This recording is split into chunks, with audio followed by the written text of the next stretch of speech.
दोस्तों स्वागत है आर की नई टेस्ट सीरीज में। तो इससे पहले हम लोग देखे थे DIS का 9 से पहले का टेस्ट देखे थे, जिसमें 2, 3, 4, 5, 6, ठीक है, 8, ये 9वां देखने जा रहे हैं, 7वां नहीं था, ठीक है, पहला भी नहीं हुआ है। तो इतना टेस्ट है। तो बाकी जितने टेस्ट हैं वो मेरे चैनल पे अपलोडेड हैं। DIS RO GS test series नाम से प्लेलिस्ट है, उसमें आप जाकर उसको देख सकते हैं, ठीक है। और ये PDF डाउनलोड करने के लिए आप मेरा जो टेलीग्राम चैनल है आप उसको ज्वाइन कर सकते हैं, ठीक है। तो इस टेलीग्राम चैनल का जो लिंक है वो नीचे आपको डिस्क्रिप्शन में मिल जाएगा, ठीक। अधिकारी GS नाम से है वो भी, ठीक है। तो ये DIS का RO का टेस्ट है और इसमें 9वें नंबर का टेस्ट है, ठीक है। और इसमें 2023 का करंट अफेयर्स दिया हुआ है सितंबर माह का। तो इसको हम लोग नहीं देखेंगे, हम लोग फुल टेस्ट देखेंगे अन्य सब्जेक्ट का जो भी है। तो सब्जेक्ट का जो क्वेश्चन होगा उसको हम लोग देख लेंगे, क्योंकि उससे तो क्वेश्चन हमेशा ही पूछता है। आज पढ़िए, 3-4 साल बाद पढ़िए, तो क्वेश्चन इसी से आएगा जो सब्जेक्ट हैं, ठीक है। करंट अफेयर्स बस मान लीजिए बदलता है, ठीक। तो चलिए देखते हैं क्वेश्चन कौन कौन सा दिया हुआ है। तो इसमें पहला क्वेश्चन देखते हैं, हिंदी वाला। तो पहला क्वेश्चन कह रहा है कि जो व्यापार संतुलन है, व्यापार संतुलन अभिलेख में शामिल किया जाता है। तो व्यापार संतुलन, द बैलेंस ऑफ ट्रेड जिसको कहते हैं इंग्लिश में, व्यापार संतुलन के बारे में पूछ रहा है, क्या सही है, इसमें क्या शामिल किया जाता है। तो केवल दृश्य व्यापार को के विवरण को केवल अदृश्य, तो व्यापार जो होता है तो उसमें 2 चीज़ें होती हैं, एक कैपिटल गुड्स होते हैं, एक नॉर्मल गुड्स होते हैं, ठीक है। तो करंट अकाउंट कहते हैं इसको, चालू खाता कहते हैं, एक होता है कैपिटल अकाउंट होता है, ठीक है। तो इसमें जो होता है एक में एक अदृश्य वस्तुएं होती हैं, एक दृश्य वस्तुएं होती हैं, ठीक है। तो अदृश्य में क्या है, जैसे सेवा दे रहे हैं किसी को तो वो अदृश्य वस्तुएं हैं। और दृश्य में क्या है, कोई भी गुड्स मंगा रहे हैं आप, तो अदृश्य में आती हैं। जैसे आपने चावल मंगाया, केला मंगाया, अमरूद मंगाया, कोई मशीनरी मंगाया, वो दृश्य में आते हैं। तो वही पूछ रहा है कि व्यापार संतुलन में क्या शामिल होता है। तो केवल दृश्य व्यापार के विवरण शामिल होते हैं। दूसरा दिया हुआ है केवल अदृश्य व्यापार के विवरण शामिल होते हैं। C है, एक निश्चित समय अवधि में किसी देश के माल के निर्यात मूल्य से आयात मूल्य को घटाकर जो अवशेष मिलता है वो मिलते हैं इसमें। तो व्यापार ट्रेड बैलेंस ऑफ जो ट्रेड होता है, ठीक है। तो इसमें से केवल दृश्य वस्तुओं का विवरण होता है, दृश्य व्यापार का विवरण होता है। और एक निश्चित समय अवधि में किसी देश के माल के निर्यात मूल्य और आयात मूल्य को घटाकर होता है, ठीक है। तो माल मतलब गुड्स होता है, ठीक है, गुड्स। तो दृश्य गुड्स की बात कर रहा है, सामान की बात कर रहा है, जो उसको देखा जा सके। तो उसका D आंसर सही है, A और C दोनों ही इसका सत्य है, ठीक है।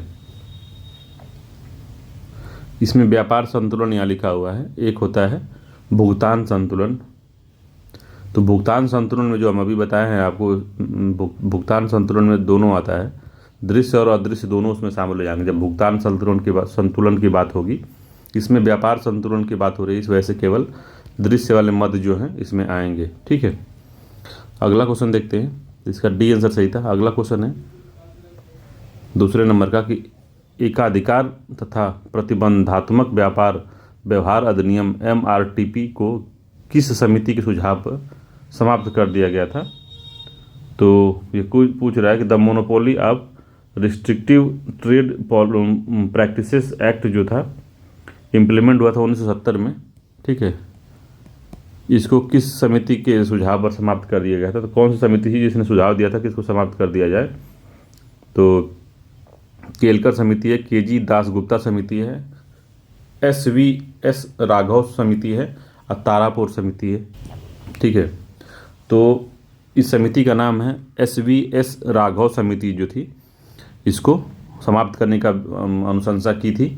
और इसकी जगह पे 2003 में की थी, 2000 में की थी, 2000 में समिति बनी थी। और इसी में इन्होंने कहा था कि आप MRTP एकाधिकार तथा प्रतिबंधात्मक व्यापार व्यवहार अधिनियम को समाप्त कर दीजिए और इसकी जगह पे कंपटीशन कमीशन ऑफ इंडिया को लाया गया 2002 में, ठीक है।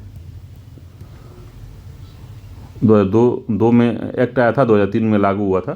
तो भारतीय प्रतिस्पर्धा आयोग जो बना था, इसी की जगह पे बना था, MRTP के स्थान पे उसको बनाया गया था, प्रतिस्पर्धा आयोग, ठीक है। 2002 में प्रतिस्पर्धा आयोग बना था और वो संचालन कब से शुरू कर दिया? 2003 से, ठीक है। तो पूछेगा कब बना था, तो एक्ट पारित हो गया था 2002 में, मगर उसका स्थान 2003 में लिया प्रतिस्पर्धा आयोग ने। MRTP का जो स्थान था 2003 में लिया स्पर्धा आयोग ने, ठीक है। तीसरा क्वेश्चन कह रहा है कि साख मुद्रा में वृद्धि होती है जब नगद कोषानुपात या CRR जिसको कहते हैं, कैश रिजर्व रेशियो जो है, क्या होता है? साख मुद्रा मतलब क्रेडिट देने के लिए मुद्रा में वृद्धि होती है। तो अगर बैंक लोन देने के लिए उसके पास मुद्रा अगर अधिक हो रही है तो ये कब संभव है? तो CRR क्या होता है? तो CRR जो होता है एक ऐसा जो नियम ही कह लीजिए, नियम ही बनाया गया कि जो कॉरपोरेट बैंक है, जो कॉमर्शियल बैंक है, जो जिसमें हम आपका खाता होता है, हमारा आपका, जहाँ से हम पैसा का लेन देन या निकासी डाली करते हैं उसमें, तो उसको जो मान लीजिए आपने 100 रुपये जमा किया, तो आपके 100 रुपये का 2 रुपया उसको RBI के पास जमा करना होगा, ठीक है। बस मोटा मोटी समझा रहे हैं, एक्चुअल में ये नहीं है, मगर समझाने के लिए कह रहे हैं कि आपने 100 रुपये जमा किया बैंक में, तो उसका 2 रुपया CRR के रूप में RBI को जमा करना होगा। किसको? बैंक को, जहाँ आपने पैसा जमा किया है। तो इसमें टोटल कितने पैसा इसके पास बचे? तो इसके पास 98 रुपये बचे, ठीक है। अब ये 98 रुपये का ही यह क्या कर सकता है कि लोन इसको दे सकता है, लोन में घुमा सकता है, ठीक है।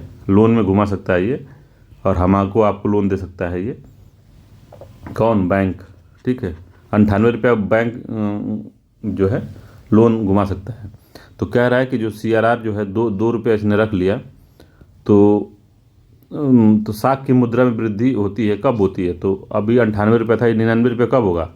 जो CRR 2 रुपया था वो घट के 1 रुपया हो जाए, ठीक है, या 1.5 रुपये, 1.5 रुपया हो जाए, तभी 50 पैसा मिला कि नहीं मिला? तो मान लीजिए कि 98.5 रुपया इसको मिला बैंक को। अगर 1.5% हो गया, अगर CRR 1.5 रुपया रख लिया उसने RBI के पास, तब भी इसके पास में कितना बचा? 98.5 रुपया। पहले कितना था? 98 रुपया था। तो उधार देने के लिए 50 पैसा बढ़ा कि नहीं बढ़ा? तो कब बढ़ा है? तो जब घटता है CRR तब होता है, ठीक है। तो इसका A आंसर सही है, घटता है तब होता है, तो याद रखिएगा।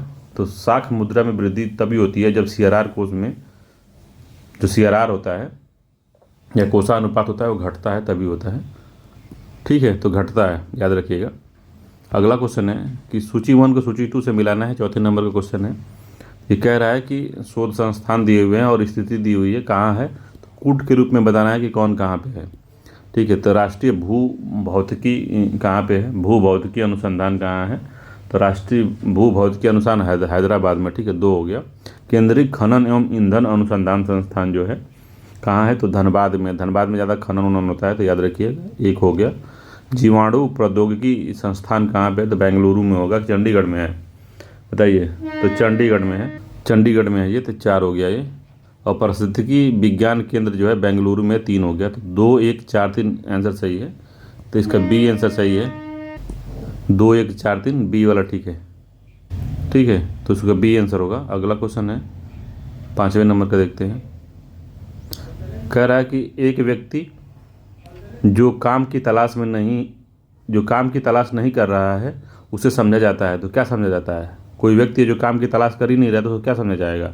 अल्प बेरोजगार, मौसमी बेरोजगार, संरचनात्मक रूप से बेरोजगार, उपयुक्त में से कोई नहीं, तो उसे उपयुक्त में से कोई नहीं कहा जाएगा। D आंसर इसका सही है, ठीक है। उसको ऐच्छिक बेरोजगार कहते हैं, ठीक है, ऐच्छिक बेरोजगार कहते हैं इसको, जो खुद ही नौकरी नहीं करना चाहता है, ऐच्छिक बेरोजगार होता है वो, याद रखिएगा। D आंसर इसका सत्य था। अगला 6ठे नंबर क्वेश्चन कह रहा है कि निम्नलिखित में किस अनुच्छेद में भारतीय संविधान के संक्षिप्त नाम के बारे में उपबंध किया गया है? तो निम्नलिखित में से किस अनुच्छेद में भारतीय संविधान के संक्षिप्त नाम के बारे में उपबंध किया गया है? तो संक्षिप्त जो है नाम के बारे में उपबंध किया गया है, तो आर्टिकल 361 है। आर्टिकल 395 है, आर्टिकल 393 है और आर्टिकल 394 है। तो आर्टिकल 393 में बात कही गई है कि भारतीय संविधान का संक्षिप्त नाम अनुच्छेद 393 के तहत किया गया है और इसके अनुसार जो है संविधान का संक्षिप्त नाम भारत का संविधान है। ठीक है, तो भारत का संविधान लिखा गया उसमें नाम, ठीक, यही है। किसमें है? तो 393 में है, याद रखिएगा। 361 में क्या है? तो राष्ट्रपति और राज्यपालों का जो संरक्षण है वो 361 में है। 395 में क्या है? तो भारतीय संविधान का अंतिम अनुच्छेद जो है 395 है। ठीक है, इसमें भारतीय संविधान के प्रारंभ होने पर भारत शासन अधिनियम 1935 तथा भारत स्वतंत्रता अधिनियम 1947 के समापन या निरसन का प्रावधान जो है 395 में किया गया है। और 395 क में राष्ट्रपति द्वारा संविधान का हिंदी भाषा में प्राधिकृत पाठ प्रकाशित करने का प्रावधान 395 क में है कि संविधान का हिंदी भाषा में इसको मतलब कि क्या कर सकता है, इसको प्रकाशित करा सकता है राष्ट्रपति। ठीक है, ये बात है। 7वें नंबर क्वेश्चन है, तो कथन और कारण वाला क्वेश्चन है, तो बताना है हमको, कथन कारण का क्वेश्चन है ये। ठीक है, तो कथन कह रहा है इसमें कि राष्ट्रपति जो है संशोधन विधेयक पर अपनी सहमति देने के लिए बाध्य है। तो ये कोई ज़रूरी है? ठीक है, तो पहले ये बाध्यता नहीं थी कि राष्ट्रपति संविधान संशोधन विधेयक पर अपनी सहमति देने के लिए बाध्य हो, तो ये पहले था नहीं। इसको 1971 में लाया गया था, 24वें संविधान संशोधन करके, 24वां कॉन्स्टिट्यूशन अमेंडमेंट करके 1971 में इसको लाया गया कि राष्ट्रपति संशोधन विधेयक पर अपनी सहमति देने के लिए बाध्य होता है। बाध्य किया गया 24वें संविधान संशोधन द्वारा। और संविधान का जो संशोधन है भाग 20 में अनुच्छेद 368 में दिया गया है। ठीक, तो पहला ठीक है, बाध्य होता है। दूसरा है कि 42वें संविधान संशोधन द्वारा राष्ट्रपति का ऐसा करने के लिए बाध्य किया गया। तो 42वां नहीं है, इसी का उल्टा है, 24वां है। ठीक है, 1971 में 24वां संविधान संशोधन किया गया था। ठीक, तो एक सही है, ये सही है, आर गलत है। तो ये सही है, आर गलत है, सी वाला आंसर इसका। ठीक है, सी आंसर सही है। अगला है डीपीएससी के बारे में बताना है कि नीति निर्देशक तत्वों के संबंध में निम्न कथनों पर एक कौन सा कथन असत्य है। तो ये सकारात्मक प्रकृति के हैं, ये स्वतः लागू होते हैं, तो ये लागू नहीं होते। ये गैर न्यायोचित है, ठीक है। ये समाजवादी प्रकृति के होते हैं, तो ये भी ठीक है और ये भी ठीक है। तो असत्य इसका जो है स्वतः लागू होते हैं, यही गड़बड़ है। बी आंसर सही है 8वें का। ठीक है, ये स्वतः लागू नहीं होते, इनको लागू कराना राज्य करता है। राज्य को निर्देश है कि इसको लागू करे हूँ जब उनके पास पर्याप्त संसाधन हो जाए तब। ठीक है, अगला क्वेश्चन है, निम्नलिखित में से किसने कहा था कि नियंत्रक एवं महालेखा परीक्षक भारतीय संविधान के तहत सबसे महत्वपूर्ण अधिकारी है। तो doctor Rajendra Prasad, doctor K M. Munshi, J B. Kripalani, doctor Bhimrao Ambedkar. तो डॉक्टर भीमराव अम्बेडकर ने यह बात बोली थी कि आर्टिकल 148 जो है सबसे महत्वपूर्ण पद है भारत के संविधान में। ठीक है, जिसमें कैग रहते हैं, कैग के बारे में दिया गया, कंट्रोलर ऑडिटर जनरल। ठीक है, अगला क्वेश्चन है, अगला क्वेश्चन क्या कह रहा है, 10वां नंबर का कि सहकारी समितियों के संबंध में कौन सा कथन जो है असत्य है सहकारी समितियों के बारे में। तो सहकारी समितियां बनाने का अधिकार एक मौलिक अधिकार है। तो सहकारी समितियों बनाने का अधिकार एक मौलिक अधिकार, ये सही है। 97वां कॉन्स्टिट्यूशन अमेंडमेंट 2011 में जो आया था, 97वां संविधान संशोधन अधिनियम 2011 में सहकारी समितियों को संवैधानिक संरक्षण प्रदान किया गया। ठीक है, और इसमें नया खंड 9B जोड़ा गया, 9B जोड़ा गया नया खंड इसमें। ठीक है, और इसमें जो है 243ZH से 243ZT तक इसको बनाया गया। ठीक है, ZH से ZT तक बनाया गया। दूसरा का इसमें कह रहा है किसी सहकारी समिति के निदेशकों की अधिकतम संख्या 31 से ज़्यादा नहीं होगी। तो असत्य पूछा है, तो 31 नहीं है, 21 है। तो किसी सहकारी समिति के निदेशक की अधिकतम संख्या 21 से ज़्यादा नहीं होगी। ठीक है, 21 है, तो दूसरा वाला गलत है। तो पूछ रहा असत्य भी पूछा है, तो केवल 2 असत्य है, इसका बी आंसर सही है, केवल 2 असत्य है। अगला क्वेश्चन 11 नंबर का है, वो पूछ रहा है उत्तर प्रदेश का कौन सा जिला जन घनत्व के मामले में तीसरे स्थान पर है। तो जन घनत्व के मामले में तीसरे स्थान पे जो है वो कौन सा है? तो वाराणसी है, गाजियाबाद है, गौतम बुद्ध नगर है और लखनऊ है। तो उत्तर प्रदेश की जो सर्वाधिक जनसंख्या घनत्व गाजियाबाद में है, 3,971 है। वाराणसी दूसरे स्थान पे है, 2,395 है। और लखनऊ जो है 1,816 है। ठीक है, तो तीसरे स्थान पे कौन आता है? तीसरे स्थान पर लखनऊ आता है। डी आंसर सही है। रामगंगा नदी अगला है 12 नंबर का, कि रामगंगा नदी गंगा में किस जिले में मिलती है? तो रामगंगा बिजनौर में, कन्नौज में, लखीमपुर में, पीलीभीत में। तो किस में मिलती है भैया बताइए? तो कन्नौज में मिलती है। बी आंसर सही है। तो रामगंगा नदी गंगा नदी में उत्तर की ओर से मिलने वाली प्रमुख सहायक नदी है। तो रामगंगा नदी बिजनौर जिले में प्रवेश करती है तथा कन्नौज के निकट गंगा नदी में मिल जाती है। तो कन्नौज के निकट मिलती है। बी आंसर सही है। बिजनौर से घुसती है, कन्नौज में मिलती है। 13 नंबर क्वेश्चन है कि निम्नलिखित में से कौन सा एक बहुउद्देशीय नदी घाटी परियोजना उत्तर प्रदेश एवं मध्य प्रदेश की संयुक्त परियोजना है? तो रिहंद बांध है, राजघाट परियोजना है, गंडक, इनमें से कोई नहीं है। तो राजघाट परियोजना है वो। बी आंसर सही है। तो जो राजघाट परियोजना है बेतवा नदी पर स्थित है। यह उत्तर प्रदेश एवं मध्य प्रदेश की संयुक्त परियोजना है। और रिहंद परियोजना रिहंद नदी पर स्थित है, याद रखिएगा इसको, पिपरी में। रिहंद बांध जो है पिपरी में बना हुआ है। गंडक परियोजना उत्तर प्रदेश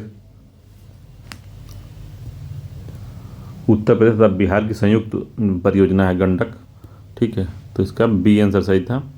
14 नंबर क्वेश्चन है कि सूची 1 को सूची 2 से मिलाना है। सूची दिया हुआ है, सूची 1 में संग्रहालय है और उसकी स्थिति कहाँ है बताना है। तो लोक कला संग्रहालय जो है, भारत कला भवन संग्रहालय, राजकीय पुरातत्व संग्रहालय, रानी महल संग्रहालय। तो सारे संग्रहालय कहाँ हैं? तो लोक कला संग्रहालय जो लखनऊ में है, पहला ठीक है। भारत का कला भवन संग्रहालय वाराणसी में, ये भी ठीक है। राजकीय पुरातत्व संग्रहालय कन्नौज में है, ये भी ठीक है। और रानी महल संग्रहालय झांसी में है। तो 1, 2, 3 इसका सही है आंसर। 1, 2, 3, 4 ए आंसर सही है। सभी सही सुमिलित हैं।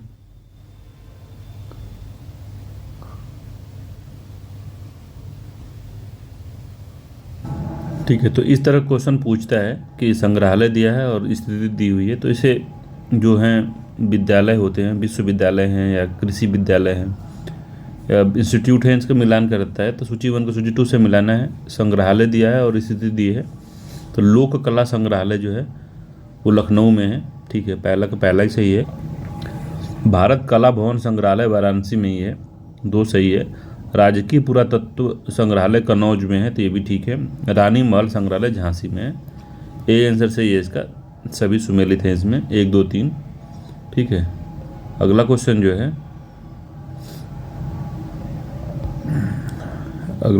है, वो 15 नंबर का है। कह रहा है कि चूने के पत्थर की चट्टानों के घुलने से निर्मित मैदान को क्या कहा जाता है? तो आप पढ़े होंगे कि कौन सा मैदान कहा जाता है। तो इसमें 4 ऑप्शन है, बताइए। तो लोयस का मैदान है, संप्राय मैदान है, कास्ट का मैदान है और ग्लेशियर का मैदान है। तो उसको कास्ट का मैदान कहते हैं। सी आंसर इसका सही है। ठीक है, तो लोयस का जो मैदान होता है वो जो है हवा द्वारा उड़ाकर लाई गई मिट्टी एवं बालू से निर्मित होता है। लोयस का मैदान तो हवा द्वारा ही बनता है। ठीक है, और संप्राय मैदान समुद्र तल के निकट स्थित मैदान है जिसका निर्माण नदियों के अपरदन के फलस्वरूप होता है। तो नदियों के अपरदन द्वारा बनता है। तो कास्ट का मैदान जो होता है चूने पत्थर की चट्टानों के घुलने से निर्मित होता है। तो कास्ट का जो मैदान अगर देखेंगे तो बहुत सुंदर लगता है देखने में। ग्लेशियल मैदान जो है वो हिम के जमाव से निर्मित होता है। ठीक है, अगला है 16 तारा क्या है? 16 तारा क्या है? तो गंधक रहित धुआंरा है। 16 तारा क्या है? तो गंधक रहित धुआंरा है, एक प्रकार का पुच्छल तारा है, गंधक युक्त धुआंरा है, बौना ग्रह है। तो क्या है ये? तो गंधक युक्त धुआंरा है। गंधक मतलब शीशा होता है, लेड जिसको कहते हैं। ठीक है, सॉरी गंधक लेड को कह रहे हैं। गंधक जो होता है उसको क्या कहते हैं बताइए? फास्फोरस कहते हैं कि सल्फर? तो गंधक को सल्फर कहते हैं। ठीक है, गंधक युक्त मतलब सल्फर युक्त धुआंरा है। ठीक है, लेड नहीं होता। ठीक, सी इसका आंसर सही है। तो क्या होती है ये, तो ये ज्वालामुखी क्रिया का जब अंतिम अवस्था चलती है, ठीक है, जब अंतिम अवस्था में होता है तो इसमें से गैस और जलवाष्प निकलती रहती है, हल्का हल्का धुआं उसमें से निकलता रहता है। तो वो गंधक युक्त धुआं रही, उसमें सल्फर की मात्रा ज़्यादा होती है। ठीक है, ठीक है, तो सी आंसर सही है। अगला क्वेश्चन देखते हैं।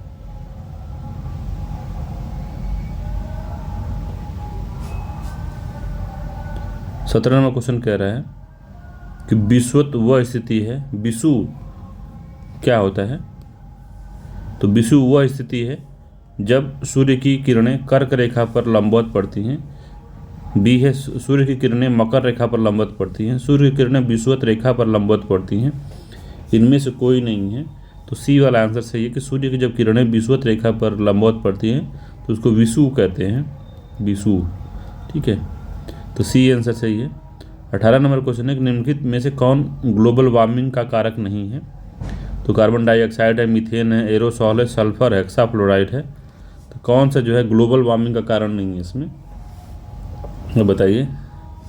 तो ग्लोबल वार्मिंग का कारण नहीं है तो एरोसॉल है, मगर कार्बन डाइऑक्साइड CO2 है, CH4 है, और सल्फर हेक्साफ्लोराइड जो है ये भी है। ठीक है, एरोसॉल नहीं है, सी आंसर सही है। तो एरोसॉल क्या होते हैं? तो हवा में लटके तरल या ठोस कण हैं ये, जिनके जो आकार होता है 1 से लेकर 10 माइक्रोन तक होते हैं, और ये सूर्य के विकिरण के परावर्तन को बढ़ाकर एल्बिडो में वृद्धि कर देते हैं, जिसके कारण ग्लोबल कूलिंग की संभावना बढ़ जाती है। ठीक है, ये लटके पार्टिकल होते हैं छोटे छोटे, सनलाइट पड़ती है तो इस पर से रिफ्लेक्ट हो जाती है ऊपर ही, तो ये पृथ्वी पर आ ही नहीं पाती है। तो इससे क्या होता है, विकिरण ज़्यादा नहीं होता। ठीक है, तो विकिरण ज़्यादा नहीं होता तो ये ग्लोबल कूलिंग का ये प्रभाव डालते हैं। तो ज़्यादा अगर पृथ्वी पर, तो एरोसॉल जो है ये ग्लोबल कूलिंग कर सकते हैं। कैसे? अगर एक साथ पृथ्वी पर बहुत ज़्यादा ज्वालामुखी विस्फोट हो जाए अगर, और पूरा आसमान में या वातावरण में पूरा एरोसॉल बहुत ज़्यादा फैल जाए, और ये घटनाएं लगभग समझ लीजिए 5-6 महीने हो जाए, तो ग्लोबल कूलिंग बहुत ज़्यादा बढ़ जाएगी। ठीक है, सी आंसर इसका सही था। अगला है सासाकावा पुरस्कार किस क्षेत्र से संबंधित है? तो सासाकावा पुरस्कार जो है किससे संबंधित है बताना है आपको। तो कला दिया हुआ है, विज्ञान है, पर्यावरण है, शांति है। तो सासाकावा जो है पर्यावरण से संबंधित है, सी आंसर सही है। ठीक है, UNEP देता है इसको, UNEP United National Environmental Programme जो है, इसके द्वारा ये अवार्ड दिया जाता है 1986 से। ठीक है, याद रखिएगा, पर्यावरण प्रबंधन के क्षेत्र में, और व्यक्ति और संस्थान दोनों को दिया जाता है ये।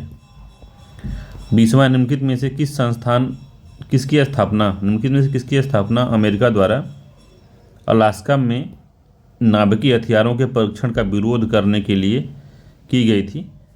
तो अलास्का में नाभिकीय हथियार का परीक्षण न हो, उसके विरोध में कौन सी जो संस्था थी बनाई गई थी? तो world watch institute, green peas, traffic और IPCC। तो कौन बनाई गई थी? तो ग्रीन पीस की स्थापना हुई थी 1971 में।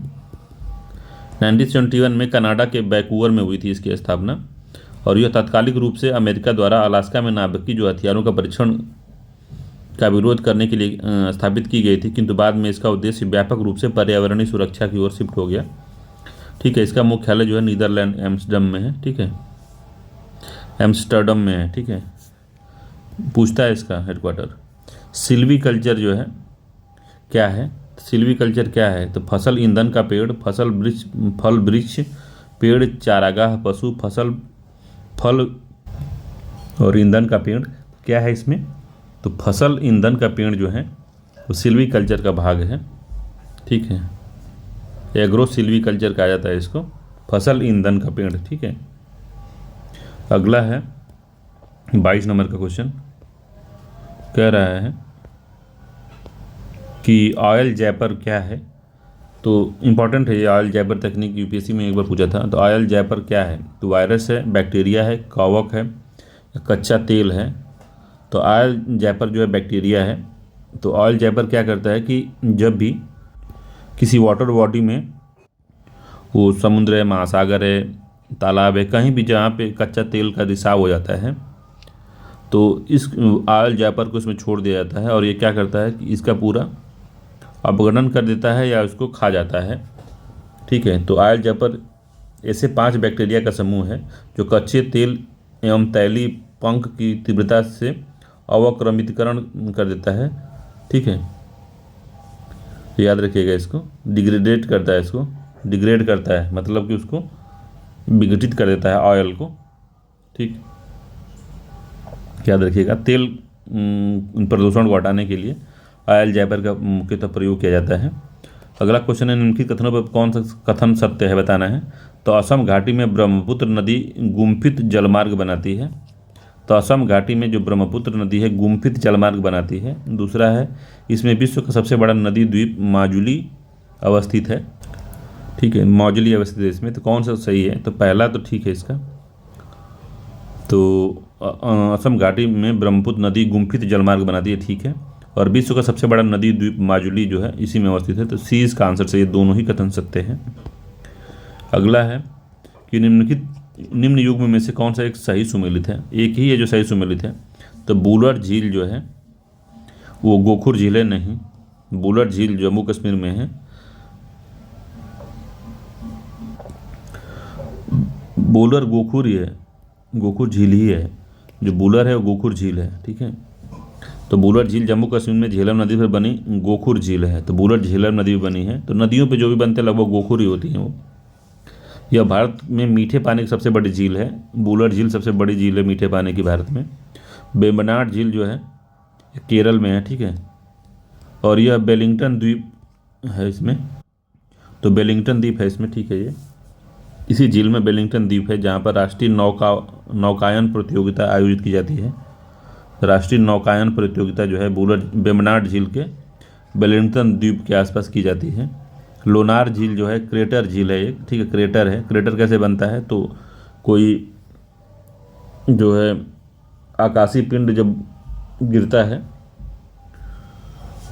तो इस क्रेटर का निर्माण होता है। ठीक है, तो ये महाराष्ट्र में है। तो आकाशीय पिंड में मुख्यतः उल्का पिंड जब गिरते हैं तो ये होता है। तो इसमें सभी सत्य हैं, इसका डी आंसर सही है, सभी सत्य हैं। 25वां है कि निम्न में से प्रकृति का गुर्दा या प्रकृति का जो किडनी है किसको कहा जाता है। गुर्दा मतलब होता है किडनी। तो प्रकृति की किडनी किसको कहा जाता है बताना है आपको। तो सदा हरित वनों को, आर्द्र भूमियों को, मैग्रोव वनों को, प्रवाल भित्तियों को, तो आर्द्र भूमियों कहा जाता है। ठीक है, तो आर्द्र भूमियों कहा जाता है और आर्द्र भूमि दिवस 2 फरवरी को मनाया जाता है। अगला क्वेश्चन है कि सूची 1 को सूची 2 से मिलाना है। 26 नंबर क्वेश्चन है, एल्युमिनियम की कंपनी है और उनकी स्थिति है बताना है कहाँ है। तो बाल्को रेणुकोट है, नालको जेके नगर है, हिंडालिको है दाम जोड़ी में, और इंडालिको कोरबा में है। तो काफ़ी इंपॉर्टेंट है ये, इसे पूछता है। तो बाल्को जो है बाल्को कोबरा में है। ठीक है, 4 इसका आंसर सही हो गया। नालको जो है तो दामन जोड़ी में है। ठीक है, दामन जोड़ी में नालको है। हिंडालिको रेणुकोट में है, एक हो यहाँ पे। और इंडालिको जो है वो जेके नगर में 2 है। तो 4 3 1 2 इसका आंसर सही है। 4 3 1 2 ये आंसर सत्य है। ठीक है, अगला क्वेश्चन है कि पूर्वी भारत में हरित क्रांति के पर्याप्त प्रसार न होने का निम्नलिखित में से कौन सा एक कारण नहीं है। तो देखेंगे आप, तो जो हरित क्रांति हुई थी तो आप इसको जब देखेंगे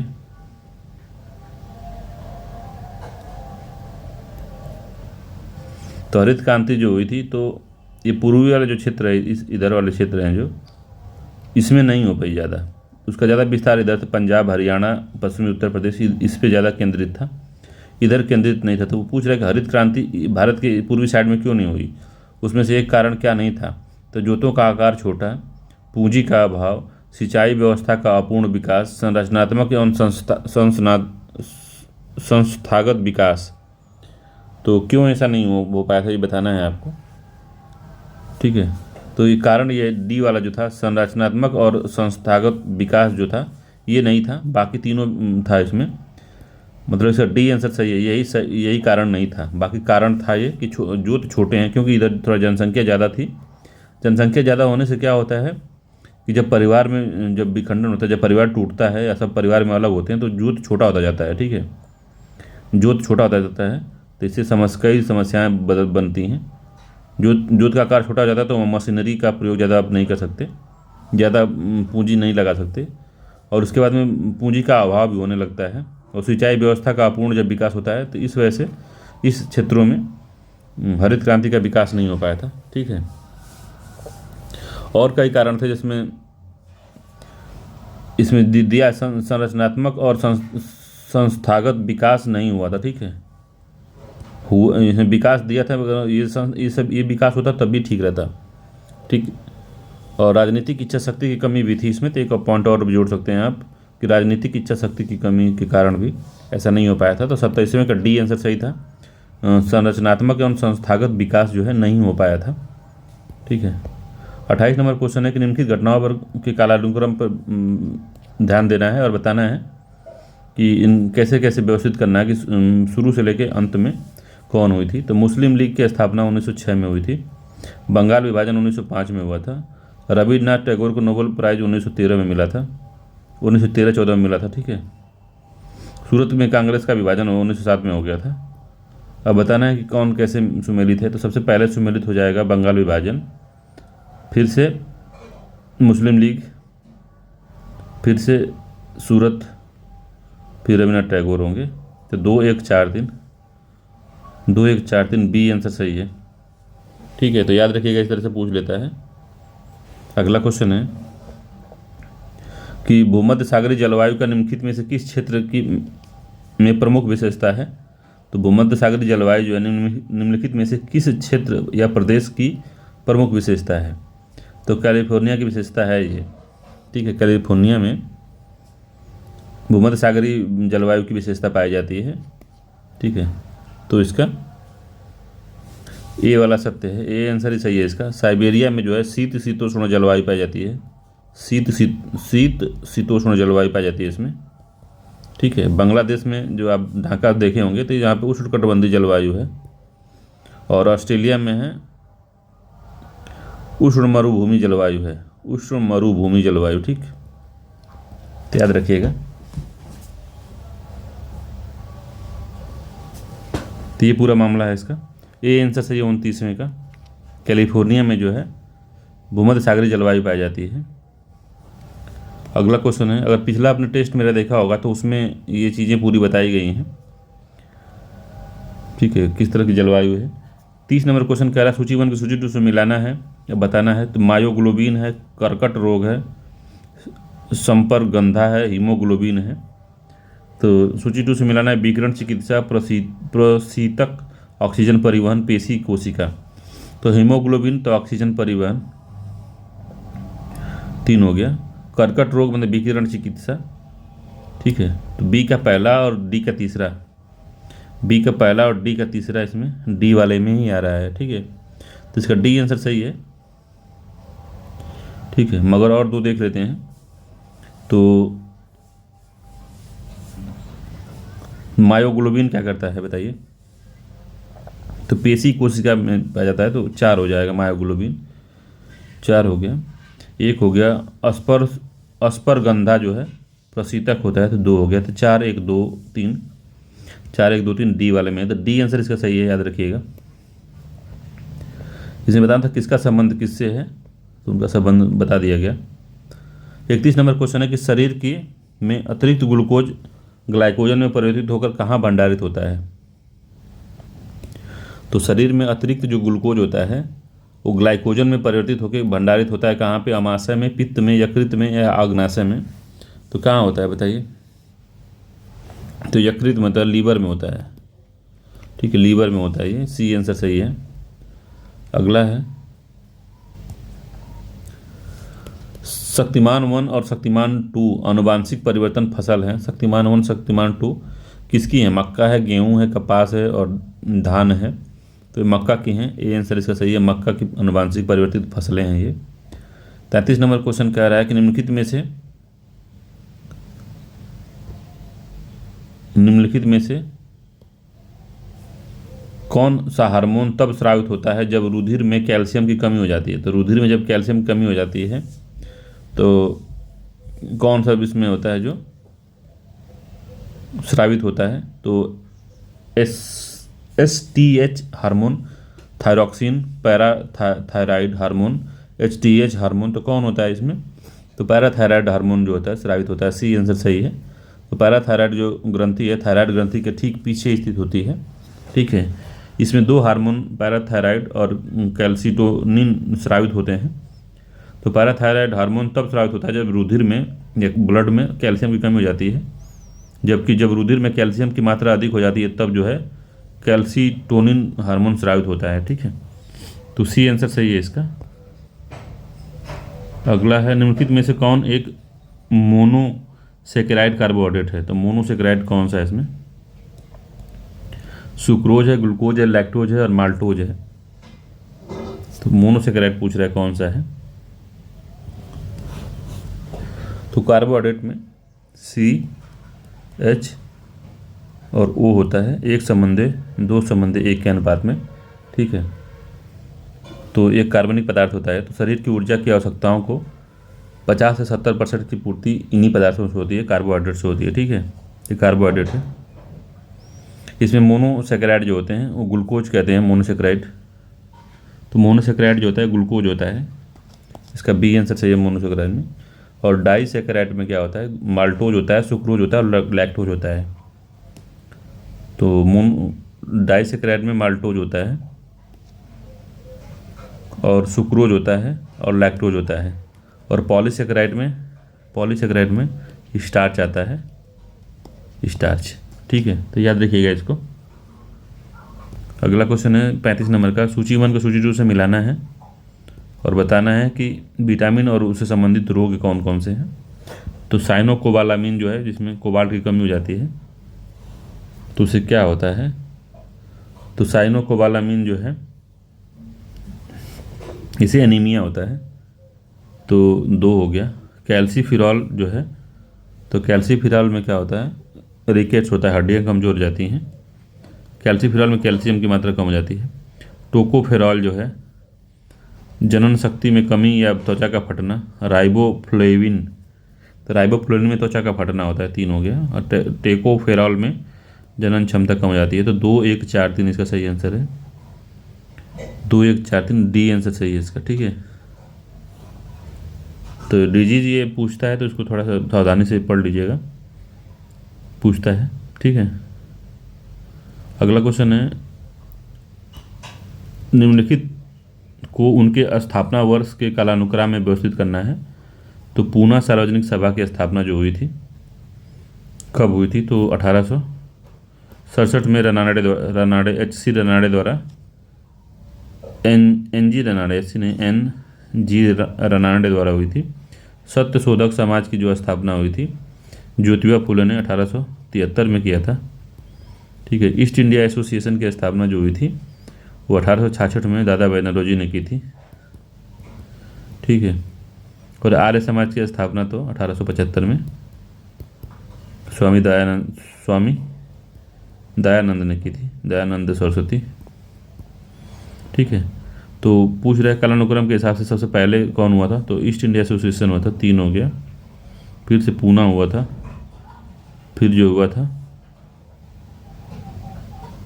सत्य शोधक समाज हुआ था, फिर से हुआ था 3, 1, 2, 4, 3, 1, 2, 4 इसका बी आंसर सही है। 3, 1, 2, 4 ये हुआ था। तो इसको नोट कर लीजिएगा, इस तरह से क्वेश्चन पूछता है तो ये भी बढ़िया क्वेश्चन है। अगला क्वेश्चन 37 नंबर का है कि विजयनगर साम्राज्य के बारे में पूछ रहा है, क्या असत्य है? विजयनगर के बारे में क्या असत्य है? असत्य पूछा है। तो विजयनगर साम्राज्य में दास प्रथा प्रचलित थी, असत्य पूछा है। तो दास प्रथा तो प्रचलित थी। दास प्रथा अगर आप करेंगे तो उत्तर वैदिक काल से, महाजनपद काल के बाद जब जैसे ही महाजनपद काल में जब राजा जब बनने लगे, दास प्रथा तब से प्रचलित हो गई थी। अंग्रेजों ने ला के ख़त्म किया, तो इसके बीच में हर जगह दास प्रथा प्रचलित थी। ठीक है, तो पहला ठीक है। मनुष्यों के क्रय विक्रय को बेस बग कहा जाता था, तो ये भी ठीक है। दोनों ही इसमें कथन सत्य हैं। ठीक है, असत्य पूछा है तो कोई असत्य नहीं है, इसका डी आंसर सही है। न तो एक असत्य है न तो दो असत्य है। ठीक है, अगला क्वेश्चन है 38 नंबर का कि 1852 में स्थापित इनाम कमीशन का उद्देश्य क्या था। तो 1852 में कौन था? डलहौजी था। ठीक है, तो इनाम कमीशन के बारे में पूछा गया है। तो ये शिक्षा का विकास है, अकाल का निवारण है, भूमि संबंधी विवेचना है, भारतीय सेना से के भारतीयकरण पर विचार है। तो ये सब कम नहीं, शिक्षा का विकास नहीं है, अकाल निवारण भी नहीं है, सी है इसका, भूमि संबंधी विवेचना करनी थी इनको। ठीक है, तो इसमें जागीर का पता लगाना था कि कौन जागीर जो है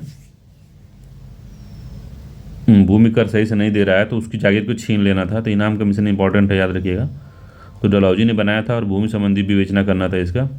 विवेचना में जो पता चलता था कि ये लोग कर नहीं देते हैं, उनकी भूमि छीन ली जाती थी। ठीक है, 39वां है मौर्यकालीन साम्राज्य में राजकीय आय से संबंधित करों के संबंध में कौन सा सही सुमेलित नहीं है। तो सीता जो है, पहला है सीता राजकीय भूमि से होने वाली आय थी। ठीक है, तो ये सुमेलित है। बलि जो है एक प्रकार का भू राजस्व था, ये भी ठीक है। हिरण्य है नगद कर था। प्रणय जो है निःशुल्क श्रम बेरोजगार था, तो वो प्रणय नहीं था। प्रणय जो है आपातकालीन कर था। ठीक है, निःशुल्क श्रम और बेगार जो करते थे तो इसको बिष्टी कहते थे। इंपॉर्टेंट है, ये पूछा था यूपीएससी में, बिष्टी कहते थे, बिष्टी, निःशुल्क और बेगार कहते थे इसको। ठीक है, आपातकालीन कर जो है प्रणय था। अगला 40 नंबर का है कि 1908 में सेवा सदन की स्थापना की गई थी। तो 1908 में सेवा सदन बहराम जी मालाबारी, एस बंगाली, राधाकांत देव, शिव नारायण अग्निहोत्री द्वारा, तो मालाबारी ने की थी सेवा सदन की स्थापना। इंपॉर्टेंट है, कई बार पूछा है। ठीक है, तो बहराम जी मालाबारी ने 1908 में सेवा सदन की स्थापना ये महाराष्ट्र में किए थे इन्होंने। ठीक, और 1830 में जो राधाकांत देव द्वारा धर्म सभा की स्थापना हुई थी। 1830 में धर्म सभा की स्थापना। ठीक है, वो देव समाज की स्थापना शिव नारायण अग्निहोत्री ने की थी 1807 में। 1807 में देव समाज की स्थापना। ठीक है, तो याद रखिएगा इसको। अगला क्वेश्चन है कि निम्नलिखित में से किस एक देश की सीमा यूक्रेन से नहीं लगती है। तो यूक्रेन से नहीं लगती है, किस देश की सीमा है? तो मालदोवा की तो लगती है, हंगरी की भी लगती है, रोमानिया की भी लगती है, ऑस्ट्रिया की नहीं लगती। डी आंसर सही है। यूक्रेन के पूर्वी यूरोप में स्थित देश है जो, ठीक है, इसकी सीमा जो है रसिया से लगती है, बेलारूस, पोलैंड से तो लगती है, स्लोवाकिया से लगती है, हंगरी से लगती है, रोमानिया से लगती है, मालदोवा से लगती है। ठीक है, इनसे लगती है इतने लोगों से। तो डी आंसर सत्य था। अगला है 42 नंबर का, निम्नलिखित कथनों पर निम्नलिखित में से कौन सा एक जापान से बहने वाली गर्म एवं शुष्क हवा है। तो जापान से बहने वाली गर्म और शुष्क हवा कौन सी है इसमें? तो काराबुरान है, सिराको नहीं है, फान भी नहीं है, काराबुरान यामो है। तो यामो है कि काराबुरान है, बताइए। यामो बहती है, सी आंसर सही। जापानी नाम लग रहा है यामो, यामाहा की तरह, तो ठीक है, सी आंसर सही है। 43 है, कोई कर विधि के प्राधिकार से ही अधिरोपित और संग्रहित किया जाएगा, अन्यथा नहीं। इसका उल्लेख भारतीय संविधान के किस अनुच्छेद में है? तो 266 में संचित निधि है। ठीक है, 266 में संचित निधि है।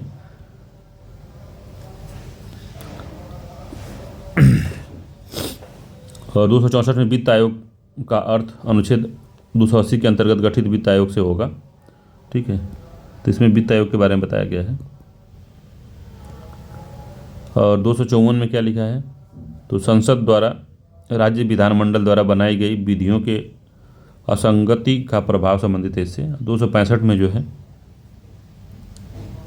इसी में बताया गया है कि कोई जो कर है वो विधि के प्राधिकार से ही अधिरोपित किया जाएगा, टैक्स जो है विधि बनाकर ही लागू किया जाएगा।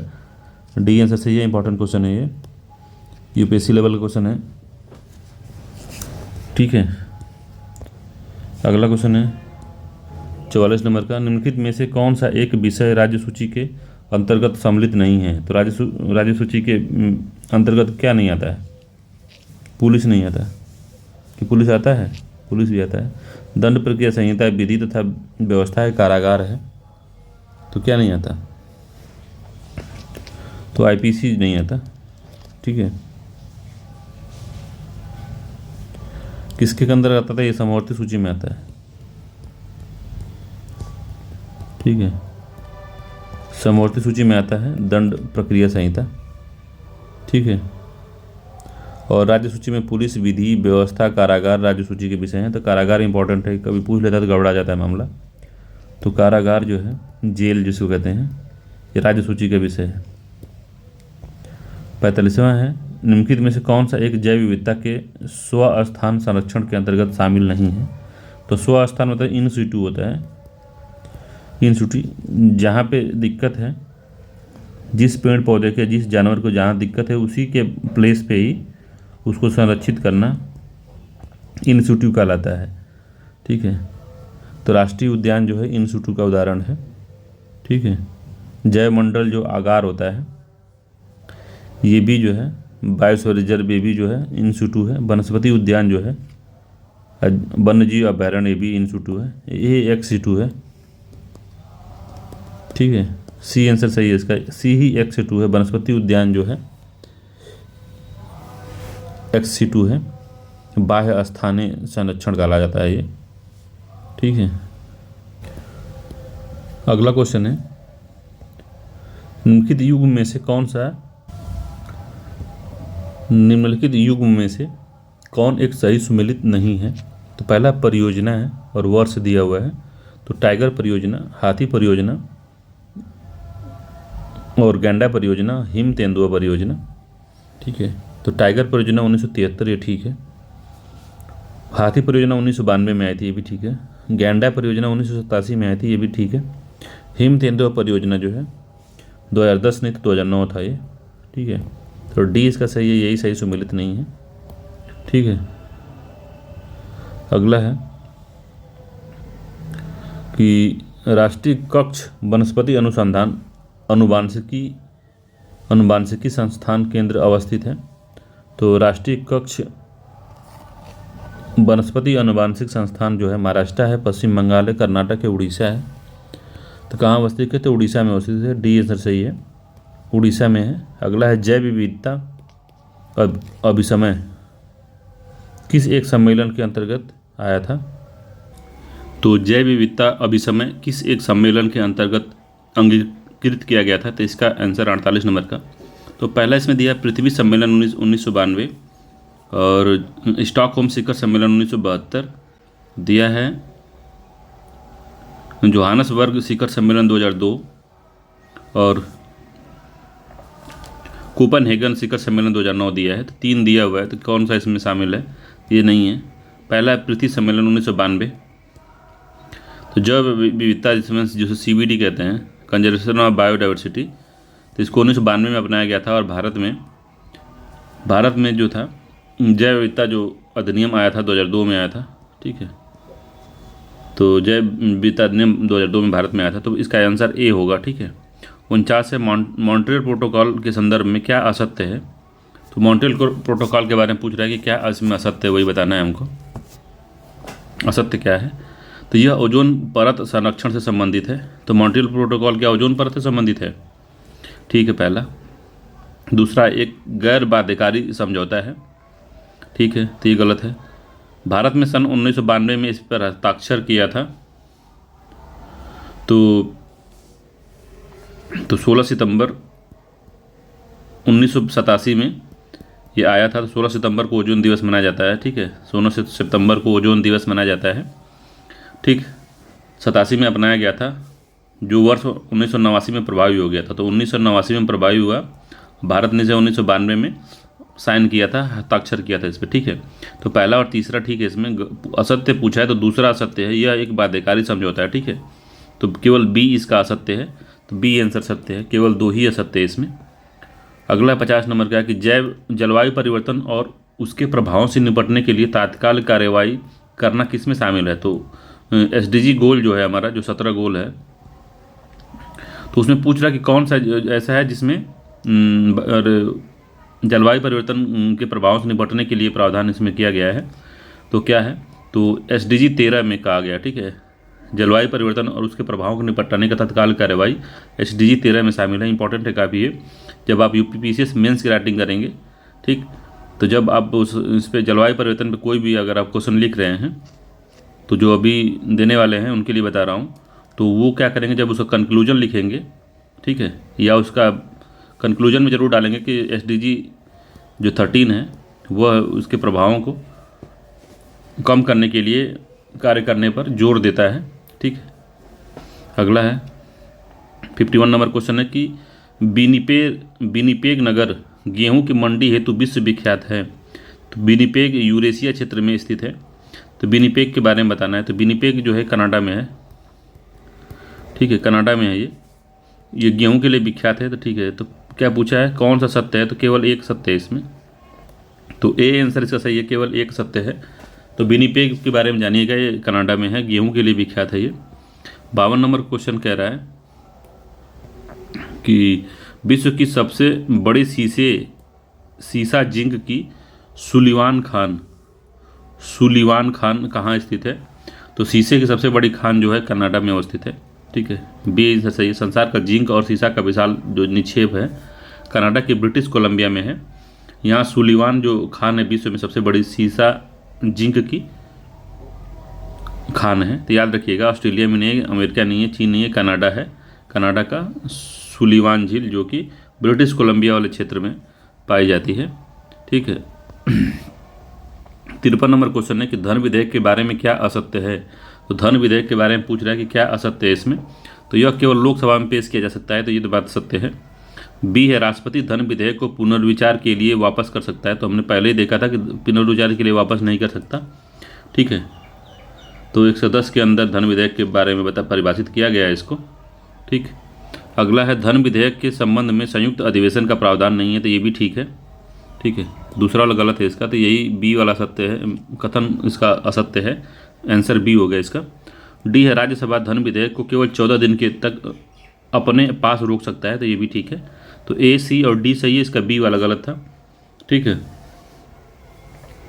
तो 14 दिन तक रोक सकता है राज्यसभा, और सिफारिश सहित या सिफारिश रहित ये लोकसभा को वापस कर सकता है, संशोधन नहीं कर सकता इसमें, ठीक है, धन विधेयक में। अगला है 54 नंबर क्वेश्चन कह रहा है कि निम्नलिखित कथनों पर विचार करना है। तो 54 नंबर क्वेश्चन है कि निम्न युग में से कौन सा एक सही सुमेलित नहीं है, बताना है। तो भारतीय संविधान के भाग दिया हुआ, उसका उपबंध दिया है। तो 9 क में आपको बताया था हमने कि 9 क किस लिए जोड़ा गया था, ठीक है। तो 9 क जो है नगर पालिका के लिए जोड़ा गया था, नगर पालिकाएं, ठीक है। भाग 15 जो है कौन सा सही नहीं है? तो पहला ही इसका सही नहीं है, ठीक है, पंचायत नहीं, नगर पालिकाएं हैं। 9 जो है, भाग 9 जो है इसके अंतर्गत पंचायतें शामिल हैं, ठीक है। भाग 15 में निर्वाचन है, भाग 17 में राजभाषा है। तो 54 का ए आंसर सत्य है। सभी सुमेलित हैं, में कन्फ्यूजन में गड़बड़ मत कीजिएगा। 9 क में नगर पालिकाएँ से संबंधित है, ठीक है। अगला क्वेश्चन है, सूची 1 को सूची 2 से मिलाना है और लोकसभा की सीटें बतानी है। राज्य दिया हुआ है और लोकसभा की सीटें दिया हुआ है। तो जो राज्य जितना बड़ा होगा उसकी सीटें उतनी ज़्यादा बड़ी होंगी। तो राजस्थान दिया, छत्तीसगढ़, मध्य प्रदेश, पश्चिम बंगाल। तो आपके हिसाब से सबसे बड़ा कौन है इसमें? तो सबसे बड़ा इसमें पश्चिम बंगाल है, तो 42 हो जाएगा इसका। तो 1 हो जाएगा पश्चिम बंगाल। तो 1, 2 में ही है बस। तो ए और बी में ही आंसर होगा इसका। पश्चिम बंगाल के बाद सबसे बड़ा कौन आपको लगता है? तो पश्चिम बंगाल के बाद सबसे बड़ा जनसंख्या वाला होगा मध्य प्रदेश। राजस्थान क्षेत्रफल में बड़ा है, मगर जनसंख्या की बात कर रहा हूँ मैं, तो मध्य प्रदेश होगा। तो 29 हो जाएगा मध्य प्रदेश में। तो 2 हो गया। तो 2 किस में है? तो पहले में 2 है, तो इसका ए आंसर तो कंफर्म हो गया कि सही है, ठीक है। बाकी जो छत्तीसगढ़ की राजस्थान में किस में ज़्यादा जनसंख्या है? तो राजस्थान में जनसंख्या ज़्यादा है, ठीक। तो 25, 4 हो जाएगा ये, और ये 3 हो जाएगा। तो 4, 3, 2, 1 जो है ए वाले में ही है। तो ए आंसर सही है। इसको याद करना पड़ता है, इसमें कोई वो नहीं है, बस यही बात है कि अब थोड़ा सा दिमाग लगाएगा कि सब बड़ा राज्य जनसंख्या की दृष्टि से कौन सा है, तो उसी के आसपास ही इसका आंसर हो जाएगा। 56 नंबर क्वेश्चन है, निम्नलिखित कथनों में से कौन सा सही है? तो किसी सदन का स्थगन उसके पीठासीन अधिकारी द्वारा किया जाता है, तो स्थगन करना है इसमें, ठीक है, स्थगन की बात कर रहा है। तो स्थगन जो होता है वो पीठासीन अधिकारी ही करता है, तो पहला सही है। मगर जो 17वां है, 17वां जो सत्र को ख़त्म करना वो राष्ट्रपति करता है, पीठासीन अधिकारी नहीं करता।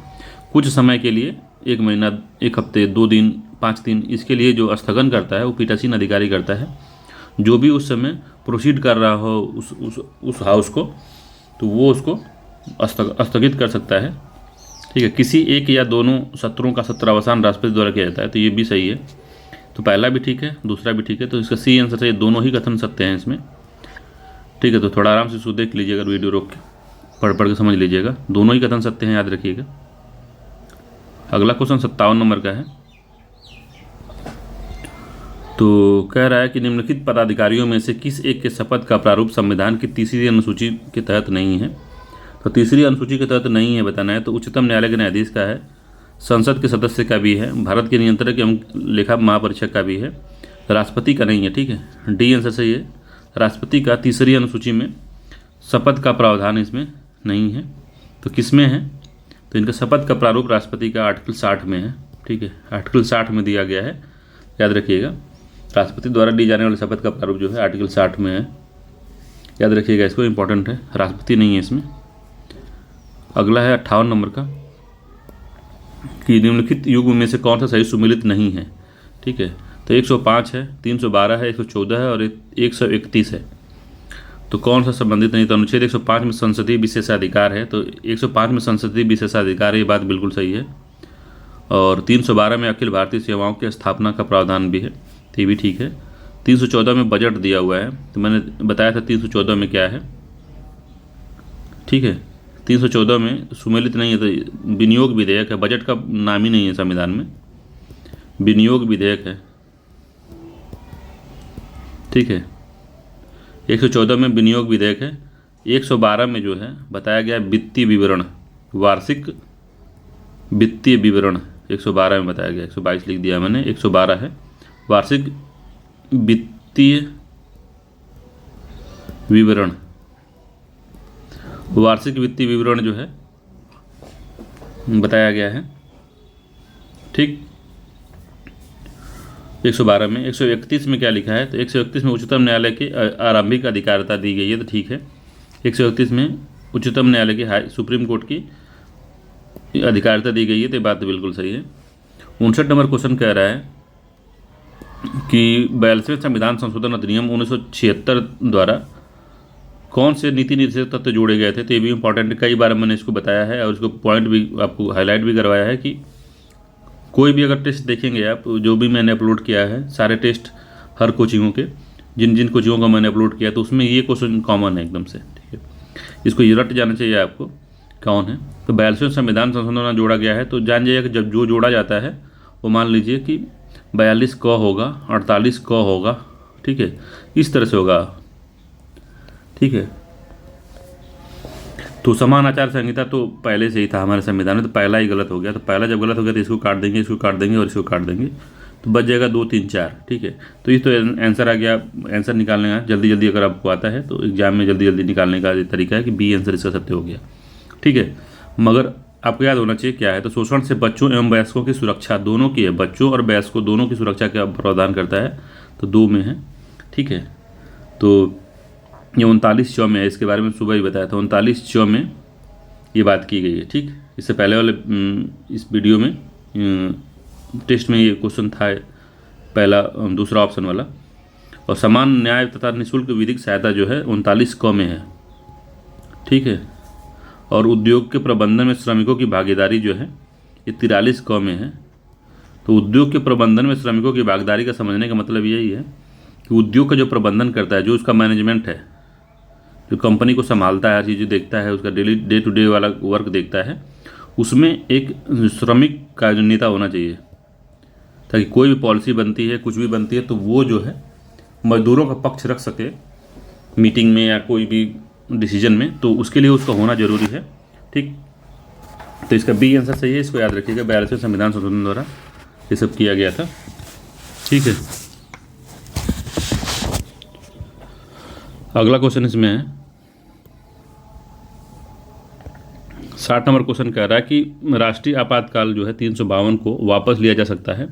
तो 352 को कैसे वापस लिया जा सकता है? तो संसद के साधारण बहुमत से, संसद के विशेष बहुमत से, ए और बी दोनों से, इनमें से कोई नहीं। तो पहला ठीक है, संसद के साधारण बहुमत से ही राष्ट्रीय आपातकाल को वापस लिया जा सकता है। और 352 में जो राष्ट्रीय आपात लगाने का जो है युद्ध है या वाह है, आक्रमण है या सशस्त्र विद्रोह है, सशस्त्र विद्रोह, ठीक है, इन आधार पे ही लगा सकता है। के आधार पर मंत्रिमंडल की सिफारिश पर राष्ट्रपति आपातकाल की घोषणा कर सकता है और घोषणा जो होती है 1 माह के भीतर इसे संसद से अनुमोदन कराना आवश्यक होता है, ठीक है, जो सदन की कुल संख्या के बहुमत तथा उस सदन में उपस्थित मत देने वाले सदस्यों के 2/3 के बराबर होता है, ठीक है, 2/3 के बराबर होना चाहिए। और आपातकाल की उद्घोषणा को संसद के साधारण बहुमत द्वारा वापस लिया जा सकता है। तो ये तो कॉमन है, ठीक है, याद रखिएगा। अगला क्वेश्चन है कि निम्नलिखित शासकों तथा उसके वंश के युग्म के आधार पर सही सुमेलित नहीं है बताना है। तो खिज्र खां जो था सैयद वंश का था, तो खिज्र खां जो है सैयद वंश का था, ये बात बिल्कुल सही है। अलाउद्दीन सिकंदर शाह जो है तुगलक वंश का था, ये भी ठीक है, अलाउद्दीन सिकंदर शाह जो है तुगलक वंश का था। नसीरुद्दीन महमूद जो था तुगलक वंश का, ये भी था। कैकुबाद क्यूमर्स, तो इस तरह का नाम आपने खिलजी वंश में नहीं सुना है, तो इसका डी वाला गलत है। आपको नहीं आता है कि खिलजी वंश में कौन था, तो ये कैकुबाद क्यूमर्स तो था नहीं। पहली बात ये, इतना दिन से पढ़ रहे हो आप, ये तो नहीं था, ठीक है। तो कैकूद क्यूमर्स जो है गुलाम वंश का अंतिम शासक था, ठीक है, ये गुलाम वंश का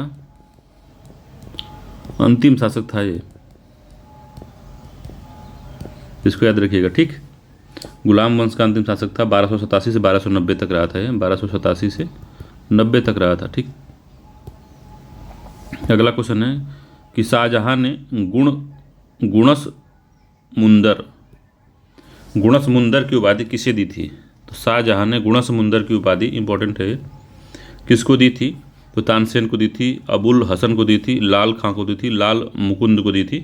तो तानसेन को दी थी तो सबको पता चलता, तानसेन इनके समकालीन थे भी नहीं, ठीक है, इनके समकालीन रहे होंगे, ठीक है, मगर तानसेन को देते तो पता चलता हमको, अबुल हसन को भी देते तो। ये लाल खां को दिए थे, ठीक है, लाल खां को। तो ये संगीतकार भी थे, ये संगीतज्ञ थे लाल खां। और गुण सुंदर या गुण समुद्र इनको कहा जाता था, की उपाधि इन्होंने दी थी, ठीक है, सी आंसर सही है। 63 नंबर क्वेश्चन कह रहा है कि भारत में निम्नलिखित के आने का सही कालानुक्रम क्या है? तो भारत में निम्नलिखित के आने का सही कालानुक्रम क्या है? तो नगर संस्कृति, सोने के सिक्के, चांदी के सिक्के, लोहे का हल, ठीक है। तो नगर संस्कृति हड़प्पा में आती है, ठीक, सबसे पहले आई थी हड़प्पा। हड़प्पा के बाद में क्या आया? हड़प्पा के बाद में वैदिक काल आया, उत्तर वैदिक काल आया। उसमें सोने का अशरफियाँ हड़प्पा में ही हमको लगता है कि अशरफियाँ थी, सिक्के नहीं थे, ठीक है। तो लोहे का हल आया था, ठीक है, सिक्का तो अभी नहीं था। लोहे का हल कब आया? तो नगर संस्कृति में था हड़प्पा, हड़प्पा के बाद वैदिक काल, वैदिक काल के बाद उत्तर वैदिक काल, उत्तर वैदिक काल में लोहे का हल प्राप्त हो चुका था, ठीक है। तो लोहे का हल आया, तो 1 के बाद 4 आएगा, ठीक है। फिर जब मौर्य आ रहे थे तो उसी समय कुषाण वगैरह ने, कुषाण कह रहे हैं, वो जो मौर्य थे तो उसी समय चांदी के सिक्के का प्रचलन जो है 6ठी शताब्दी में चांदी के सिक्के का जो प्रचलन था वो चला गया था, ठीक है। तो 6ठी शताब्दी ईसा पूर्व में ही मिल जाता है इसका। तो किसके समय मिलेगा? तो मौर्य के समय मिल जाता है, जब मौर्य से पहले भी हर्यक वंश वगैरह जब थे, उस समय जब बौद्ध थे और बुद्ध थे, चांदी के सिक्के का उसमें साक्ष्य मिलता है, तो 3 हो गया।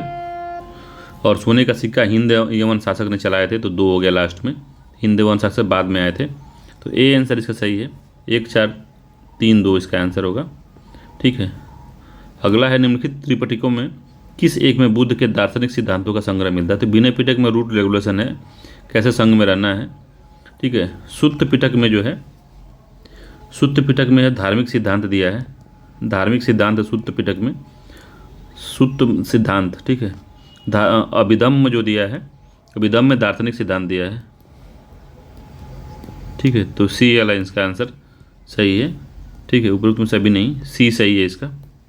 अगला है 65 नंबर का कि निम्नलिखित में से किस एक के द्वारा रामायण की रचना तमिल भाषा में रामायणम के नाम से की गई थी। तो इम्पोर्टेंट है ये नन्नयन है कि टिक्कन है, तिलवल्लूर है, कंबन है, कौन है ये? इम्पोर्टेंट, बहुत इंपॉर्टेंट है ये। तो इसको कंबन ने किया था, याद रखिएगा, सी आंसर सही है। कंबन ने रामायण की रचना तमिल में की थी, ठीक, कंबन। अगला है नालंदा विश्वविद्यालय को ध्वस्त करने वाला बख्तियार खिलजी किस सल्तनत कालीन शासक का सेनापति था। तो बख्तियार जो खिलजी था वो किसका सेनापति था? तो बलबन का था, इल्तुतमिश का था, अलाउद्दीन खिलजी का था, या कुतुबुद्दीन ऐबक का था? किसका था ये बख्तियार खिलजी, बताइए। तो कुतुबुद्दीन ऐबक का था ये, डी आंसर सही है, कुतुबुद्दीन ऐबक का। तो नालंदा विश्वविद्यालय को ध्वस्त करने वाला बख्तियार खिलजी जो है सल्तनत शासक कुतुबुद्दीन ऐबक का सेनापति था, गुलाम वंश का कुतुबुद्दीन ऐबक 1206 में। मोहम्मद गोरी की मृत्यु के पश्चात कुतुबुद्दीन ऐबक ने गुलाम वंश की स्थापना की, ठीक है, अपने राजधानी को लाहौर बनाया था। उसी का सेनापति था बख्तियार खिलजी, जिसने बहुत बड़ा गलत काम कर दिया भारत में और नालंदा विश्वविद्यालय को ध्वस्त कर दिया। इसके साथ कई ऐसे एजुकेशनल इंस्टीट्यूशन को इसने ध्वस्त किया था, मगर छोटे छोटे थे तो उसका पता नहीं चल पाया था, ठीक।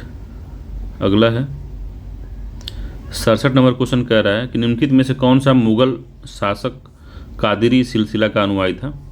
तो कादरी सिलसिले का अनुयायी कौन सा शासक था, बताना है। तो कादरी सिलसिला जो सूफी संत थे उनमें सिलसिला आया था, तो कादरी सिलसिला का औरंगजेब था, दारा शिकोह था, अकबर था, या शाहजहाँ था। तो दारा शिकोह था, ठीक है। औरंगजेब तो बहुत कम ही इन सब मामलों में आता है। तो अब्दुल कादिर जिलानी जो थे संप्रदाय के प्रवर्तक थे। तो कादिर संप्रदाय के जो प्रवर्तक थे अब्दुल कादिर जिलानी थे। अब्दुल कादिर जिलानी को याद रखिएगा, ये पूछता है, ठीक है। और दारा शिकोह ही इसका वो था, अनुयायी था। और इस संप्रदाय के जो सबसे प्रसिद्ध संत हुए वो शेख मीर मोहम्मद या मियाँ मीर हुए थे। मियाँ मीर बहुत ही इसके प्रचलित प्रख्यात जो थे संत थे। मुगल शासक व्यवस्था में भूमि माप के लिए प्रयुक्त लोहे के कड़े से युक्त बांस की छड़ को क्या कहते थे।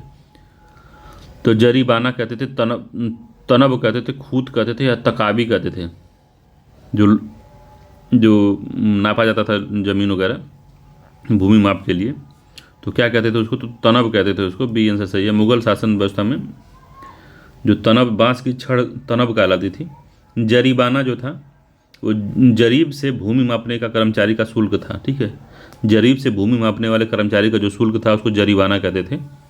खूत मतलब होता था कि गांव का जो राजस्व वसूल करने वाला अधिकारी था उसको खूत कहते थे, ठीक है।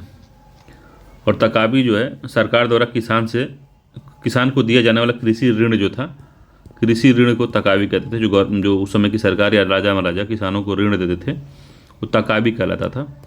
69 नंबर क्वेश्चन है कि निम्नलिखित में से कौन सा मंदिर चोल से संबंधित नहीं है। तो चोलों से संबंधित कौन सा नहीं है? तो एरावतेश्वर मंदिर, कोरंगनाथ मंदिर, बृहदेश्वर तो है, कैलाशनाथ भी, कैलाशनाथ इसमें नहीं है, ठीक है। बाकी एरावतेश्वर मंदिर भी चोलों से संबंधित है, कोरंगनाथ मंदिर चोलों से संबंधित है। बस कैलाशनाथ मंदिर का जो निर्माण था राष्ट्रकूटों ने करवाया था, राष्ट्रकूटों ने, ठीक है। कृष्ण प्रथम था उसमें, राष्ट्रकूट में कृष्ण प्रथम द्वारा करवाया गया था। यह एलोरा के मंदिरों से अपनी आश्चर्यजनक शैली के लिए विश्व प्रसिद्ध है ये, ठीक है। अगला है 70 नंबर क्वेश्चन कह रहा है कि निम्नलिखित में से कौन सा एक सिक्का अकबर द्वारा नहीं चलाया गया था। तो अकबर द्वारा न चलाया गया सिक्का वो कौन सा था? तो रहस तो चलाया था, संसब भी चलाया था, इलाही भी चलाया था, निसार नहीं चलाया था। निसार जहांगीर ने चलाया था, ठीक है, जहांगीर ने चलाया था। ये तांबे का सिक्का था। तो अकबर के बाद में सिक्कों का जो स्टैंडर्ड था वो गिरने लगा था, ठीक है, इसीलिए बर्बादी की तरफ चला गया था। इसी धीरे धीरे बर्बाद होते चला गया जो अकबर मुगलिया सल्तनत, ठीक है। अगला है 71 नंबर का कि इतलाक प्रथा जो थी उसके बारे में सही क्या है। इतलाक प्रथा, तो इतलाक प्रथा के बारे में क्या सही है? तो इसका प्रारंभ फिरोज शाह तुगलक ने किया था। तो इतलाक प्रथा का जो प्रारंभ था फिरोज शाह एफएसटी ने किया था, फिरोज शाह तुगलक ने किया था, ये बात ठीक है। इतलाकनामा एक प्रकार की हुंडी थी जिसका सहायता से सैनिक राजस्व अधिकारियों से वेतन प्राप्त करते थे। तो इतलाक जो थी हुंडी थी, हुंडी एक प्रकार का आप समझ लीजिए मनी इंस्ट्रूमेंट ही था जिसकी सहायता से सैनिक जो है राजस्व अधिकारियों से वेतन प्राप्त करते थे। तो दोनों ही कथन इसके सत्य हैं, सी आंसर सही है, ठीक है, दोनों ही कथन सत्य हैं। अगला है 72 नंबर का कि सहकारी बैंकों से किसी एक को ही रिजर्व बैंक पुनर्वित्त प्राप्त करने की सुविधा प्राप्त करता है। तो सहकारी बैंकों में से किस एक को रिजर्व बैंक से पुनर्वित्त प्राप्त करने की सुविधा प्रदान करता है? तो केंद्रीय सहकारी बैंक, राज्य सहकारी बैंक, प्राथमिक साख एजेंसियां, उपरोक्त में सभी को। तो पुनर्वित्त प्राप्त करने के लिए जो एलिजिबल हैं उसमें जो है राज्य सहकारी बैंक जो हैं यही आते हैं, ठीक है। तो भारत में सहकारी बैंकों का गठन जो 3 स्तर वाला हुआ है। एक तो राज्य स्तर पे सहकारी बैंक है, केंद्रीय या जिला पे है, केंद्रीय को सेंटर वाला नहीं है, जिला वाला है, जिला सहकारी बैंक केंद्रीय कहते हैं। और तीसरा जो पहला है, दूसरा है, तीसरा जो है ये प्राथमिक साख एजेंसियां हैं, ठीक है, जिनको हम कहते हैं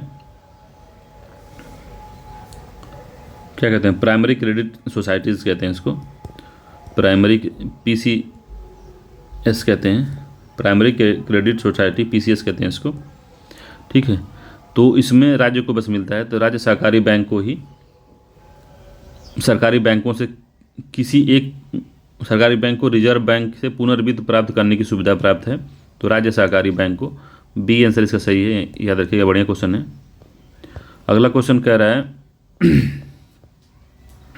73 नंबर का कि निम्नलिखित में से किस समिति की सिफारिश के आधार पर बीमा क्षेत्र का निजीकरण किया गया था? निजीकरण किया गया था वो कौन सी समिति थी? तो नरसिम्हन समिति तो नहीं थी, बिमल जालान समिति भी नहीं थी, ठीक है। मल्होत्रा समिति संबंधित है, मत किससे संबंधित है? तो ये बीमा से संबंधित है, बीमा से मल्होत्रा समिति। तो बीमा क्षेत्र का निजीकरण मल्होत्रा समिति की सिफारिश पर किया गया था। इसका गठन जो था 1992 में किया गया था और नरसिम्हन समिति का गठन 1992-93 में किया गया था, ठीक है। तो उस समय नरसिम्हन समिति बैंकिंग सुधार के लिए थी और मल्होत्रा समिति जो थी ये भी बीमा क्षेत्र के सुधार के लिए थी। अगला क्वेश्चन है कथन और कारण वाला क्वेश्चन है। तो पूछ रहा है 74 नंबर का, तो कह रहा है कि कथन है कि विकासशील अर्थव्यवस्था के लिए थोड़ी मात्रा में मुद्रास्फीति एक टॉनिक का कार्य करती है। तो ठीक है, मुद्रास्फीति थोड़ी होनी चाहिए, बात बिल्कुल सही है। थोड़ी मूल्य वृद्धि से उत्पादकों को अधिक उत्पादन करने की प्रेरणा मिलती है, तो ये भी ठीक है। तो कथन और कारण दोनों ही सत्य है और आर जो है एक ही व्याख्या करता है, तो इसका ए आंसर सत्य है, ठीक है। जब थोड़ा थोड़ा मूल्य बढ़ता है तो उत्पादकों को अधिक उत्पादन की प्रेरणा मिलती है। कब कोई चीज़ कब उसका मूल्य में वृद्धि होती है? जब उसकी डिमांड बढ़ती है, डिमांड बढ़ती है या फिर माल का शॉर्टेज हो जाती है तब। तो जब माल शॉर्ट हो गया तो उत्पादकों को उत्पादन करने का प्रोत्साहन मिलेगा, या डिमांड जब बढ़ जाएगी तब भी जो है उनको उत्पादन करने का में मज़ा आएगा क्योंकि उनका बिकेगा उत्पाद। अगला है थोक मूल्य सूचकांक जो है होलसेल प्राइस इंडेक्स जो है के संदर्भ में क्या सत्य है? तो इसका आधार वर्ष 2004-05 है। तो कह रहा है इसका आधार वर्ष जो है 2004-05 है, तो ये बदल गया है, 2011-12 हो गया, इसका 2011-12 हो गया है, ठीक है। तो पहला गलत हो गया। इस सूचकांक पर आधारित मुद्रास्फीति के आंकड़े वाणिज्य एवं उद्योग मंत्रालय द्वारा त्रैमासिक आधार पर जारी किया जाता है। तो वाणिज्य एवं उद्योग मंत्रालय तो जारी करता है, ये बात ठीक है, मगर ये मासिक आधार पर जारी करता है, त्रैमासिक नहीं है, मासिक आधार पे है, तो ये भी गलत है। दोनों ही कथन गलत हैं। सत्य पूछा है तो इसका डी आंसर सही है कि एक भी सत्य नहीं है, न तो एक न तो दो, ठीक है। मासिक आधार पर जारी होता है, याद रखिएगा। 76 नंबर क्वेश्चन है निम्नलिखित में से किस पंचवर्षीय योजना का मूलभूत उद्देश्य मानव विकास करना था? तो मानव विकास करने का उद्देश्य किस पंचवर्षीय योजना का था? 7वीं का नहीं था, 8वीं का था, 9वीं का भी नहीं था, 10वीं का भी नहीं था, ठीक है। तो 8वीं पंचवर्षीय योजना जो आई थी 1992 में, तो इसमें मूलभूत उद्देश्य था मानव विकास करना, ठीक है, याद रखिएगा, 1992 में था, 8वीं पंचवर्षीय योजना थी। अगला है निम्नलिखित युग में से सही सुमेलित नहीं है बताना है। 77 नंबर क्वेश्चन है। तो क्वेटर सिटी जो है फिलाडेल्फिया, न्यू हेब्राइड जो है बन बातू, ग्रेट हैरिंग पोर्ट जो है प्रशांत महासागर, और नेवर नेवर लैंड जो है प्रेयरी ऑफ नॉर्थ कहते हैं। तो इसमें कौन सा सही सुमेलित नहीं है बताना है। तो ग्रैंड हैरिस पॉन्ड जो है ये प्रशांत महासागर दिया है, ये यही सही सुमेलित नहीं है। ठीक है, तो हैरिंग पॉन्ड जो है अंटार्कटिका में है, अटलांटिक में कह रहे हैं, अटलांटिक में, अंध महासागर या अटलांटिक महासागर में है। ठीक है, अटलांटिक में है, भूमध्य अंध महासागर कहते हैं इसको। तो सी आंसर इसका सही है। बाकी क्वेटर सिटी जो है फिलाडेल्फिया सही है, न्यू हेब्राइड जो है बनबातू, नेवर नेवर लैंड जो है प्रेयरी ऑफ नॉर्थ को कहते हैं। 78 नंबर क्वेश्चन है कि निम्नलिखित में से कौन सा पठार इरावदी या साल्वीन नदियों के मध्य स्थित है। इरावदी नदी और साल्वीन नदी म्यांमार के आसपास से गुजरती हैं। तो ठीक है, तो म्यांमार का जो शान का पठार है यही है। ठीक है, तो इसका बी आंसर सही है, शान का पठार। शान का पठार जो है इरावदी तथा साल्वीन नदियों के मध्य स्थित है, या खनिज संसाधनों से भरपूर है। तो ये बहुत ज़्यादा ये संसाधनों से भरा हुआ है शान का पठार। अगला है अफ्रीका में एटलस का विस्तार कहाँ है। तो कल मैप जो अफ्रीका का बनाएंगे, ठीक है, तो मैप ऐसे बनेगा अफ्रीका का। तो एटलस जो है इसी में है। तो पूछ रहा है कहाँ है, तो Morocco, Algeria, Tunisia, Algeria Mali Niger, Tunisia Libya Nigeria, Mauritania Morocco एवं माली।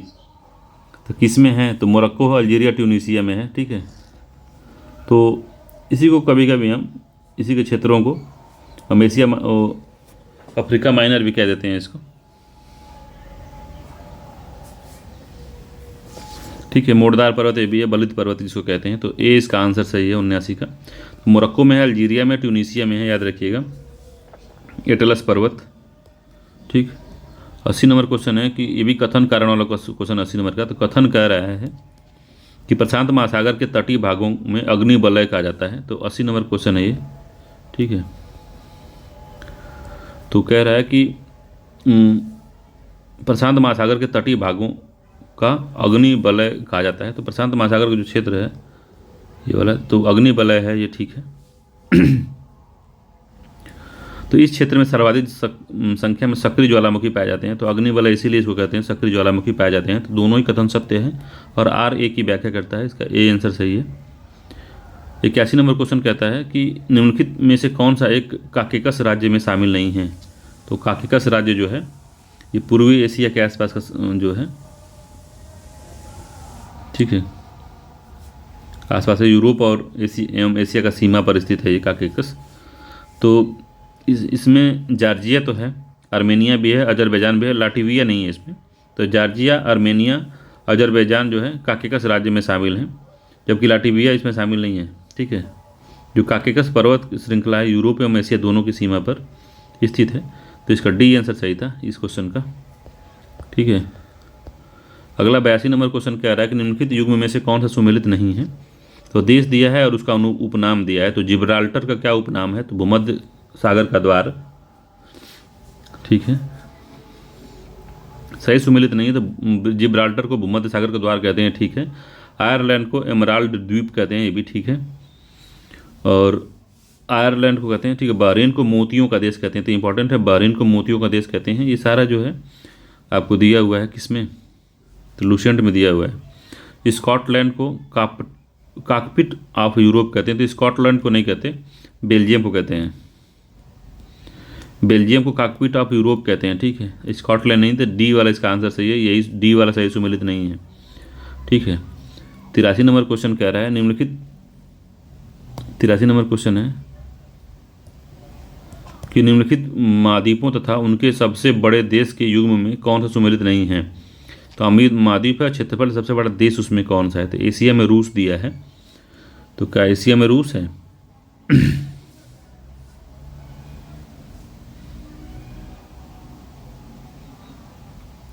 बताइए 83 का। तो एशिया का सबसे बड़ा देश कौन सा है? तो एशिया का सबसे बड़ा देश जो है रूस है। अफ्रीका का सबसे बड़ा अल्जीरिया दिया है।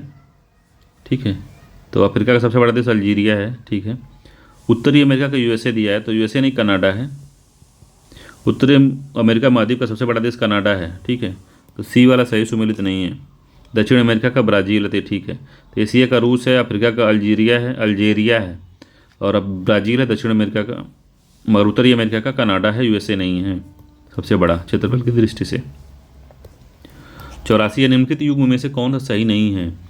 तो देश दिया है, उसकी राजधानी दिया है, तो मोजाम्बिक का मतूपो, तो मोजाम्बिक की जो राजधानी है सही सुमेलित नहीं है, बताना है। तो मोजाम्बिक की मपूतो है, ये ठीक है। जाम्बिया का लुसाका है, ये भी ठीक है। इरिट्रिया का नाकफा है, तो इरिट्रिया का नाकफा नहीं है। इरिट्रिया की राजधानी अस्मारा है, ठीक है, अस्मारा, ये नहीं है, ठीक है। तो सी वाला इसका गलत है, यही सुमेलित नहीं है। बाकी सेनेगल की राजधानी डकार है, सेनेगल की राजधानी डकार, ठीक है। 85 नंबर क्वेश्चन कह रहा है कि हुमायूं ने दोहरिया के युद्ध में किस शासक को पराजित किया था? दोहरिया का युद्ध, तो महमूद लोदी को, शेर खां को, बहादुर शाह को, प्रताप रुद्रदेव को। तो दोहरिया का युद्ध जो है गोमती के तट पर स्थित है और 1532 में महमूद लोदी से इसका लड़ाई हो गया था। तो ए इसका आंसर से महमूद लोदी से 1932 में हुमायूं और महमूद लोदी के बीच हुआ था और हुमायूं के राजत्व काल में अफगान का से पहला मुकाबला था यह, ठीक है। यह युद्ध में महमूद लोदी पराजित हुआ था, तो ए इसका आंसर सही है। अगला सूची 1 को सूची 2 से मिलाना है, ठीक है। सूची 1 को सूची 2 से मिलाना है। सूची 1 जो है सूची 2 से मिलाना है, तो शंकराचार्य, रामानुजाचार्य, निम्बकाचार्य और माधवाचार्य। तो जो शंकराचार्य थे वो स्मृति संप्रदाय से संबंधित थे, तो याद रखिएगा स्मृति संप्रदाय से शंकराचार्य थे। 3 हो गया, इंपॉर्टेंट है काफ़ी ये, यूपीएससी में भी पूछ सकता है, बढ़िया क्वेश्चन है ये। बाकी रामानुजा जो चार्य थे वो वैष्णव संप्रदाय से, तो इनको सभी जानते हैं, रामानुजाचार्य जो है वैष्णव संप्रदाय से है, एक श्री वैष्णव संप्रदाय। निम्बकाचार्य जो है वो ब्रह्मा है या सनक है, तो निम्बकाचार्य सनक संप्रदाय से संबंधित है, 4 हो गया। और माधवाचार्य जो है ब्रह्म संप्रदाय से, 2 हो गया। तो 3, 1, 4, 2 इसका सही आंसर है। 3, 1, 4, 2 इसका बी आंसर सत्य है। तो इसको थोड़ा याद कर लीजिए लिख के, बढ़िया क्वेश्चन है ये, पूछने लायक है। अगला 87 नंबर क्वेश्चन है। 87 नंबर क्वेश्चन कह रहा है कि निम्नलिखित में से किस एक शासक ने दीवान नामक एक काव्य संग्रह का संकलन किया था? तो दीवान नामक काव्य संकलन करवाया था, तो किसने करवाया था? जहांगीर, अकबर, बाबर, हुमायूं। तो किसने करवाया था? अगर अकबर करवाता तो आपको पता चल जाता, ये बाबर करवाया था, सी आंसर सही है। तो बाबर ने तुर्की भाषा में एक काव्य दीवान का संकलन करवाया था और मुबय्यान नामक एक पद्य शैली का विकास किया था। मुबय्यान नामक पद्य शैली का विकास इसी में करवाया था वो। 88 नंबर क्वेश्चन है कि आमिर खुसरो के बारे में बताना है। आमिर खुसरो द्वारा अपनी किस रचना में भारत की जलवायु का विवरण दिया है? तो कौन सा है? तो खजाइन उल फतूह है, आशिका है, किरान उल सदायन है या नूर सिपीर है? तो किस में उसने दिया है? तो नूह सिपीर में दिया है, डी आंसर से। ये नूर सिपीर जो है आमिर खुसरो की रचना है, उसमें भारत की जलवायु, पक्षियों, पशुओं के बारे में, धार्मिक जीवन का विवरण दिया है इसमें। और इस ग्रंथ में जो खुसरो है भारत की तुलना एक स्वर्ग के उद्यानों से करता है। तो स्वर्ग के उद्यान मतलब स्वर्ग के पार्क, स्वर्ग के बगीचे। 89 नंबर क्वेश्चन है कि निम्नलिखित कथनों पर विचार करना है, कौन सा सत्य है? तो जूनागढ़ अभिलेख प्राकृत भाषा का प्राचीनतम अभिलेख है। तो जूनागढ़ जो अभिलेख है, क्या ये प्राचीनतम अभिलेख है इसका? तो सत्य बताना है हमको। तो जूनागढ़ अभिलेख प्राकृत भाषा का नहीं, संस्कृत भाषा का होगा ना। तो जूनागढ़ जो अभिलेख है गुजरात के गिरनार पर्वत से प्राप्त हुआ है।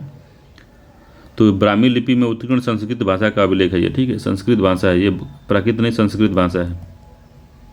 यह अभिलेख एक क्षत्रप रुद्रदान के शासन व विजयों का प्रमाण देता है। तो दूसरा तो ठीक है, ये गुजरात के गिरनार पर्वत जो है उसी के आसपास से मिला है और संस्कृत भाषा का अभिलेख है सबसे प्राचीनतम, ठीक है।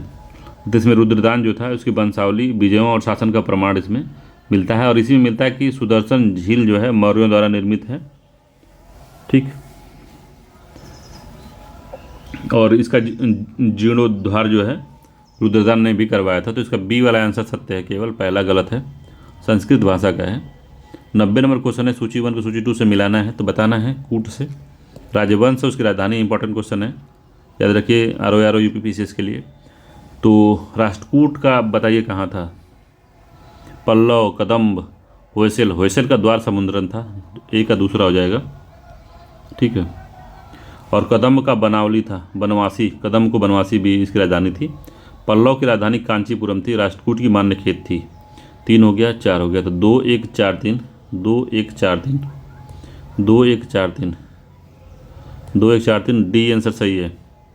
इंपॉर्टेंट है, इसको वीडियो रोक के देख लीजिएगा, पूछता है इसको। अगला क्वेश्चन है, अगला क्वेश्चन कह रहा है निम्नलिखित कथनों पर विचार करना है, बताना है कौन सा असत्य है। तो पहला है बौद्ध एवं जैन धर्म दोनों ही अनिश्वरवादी थे।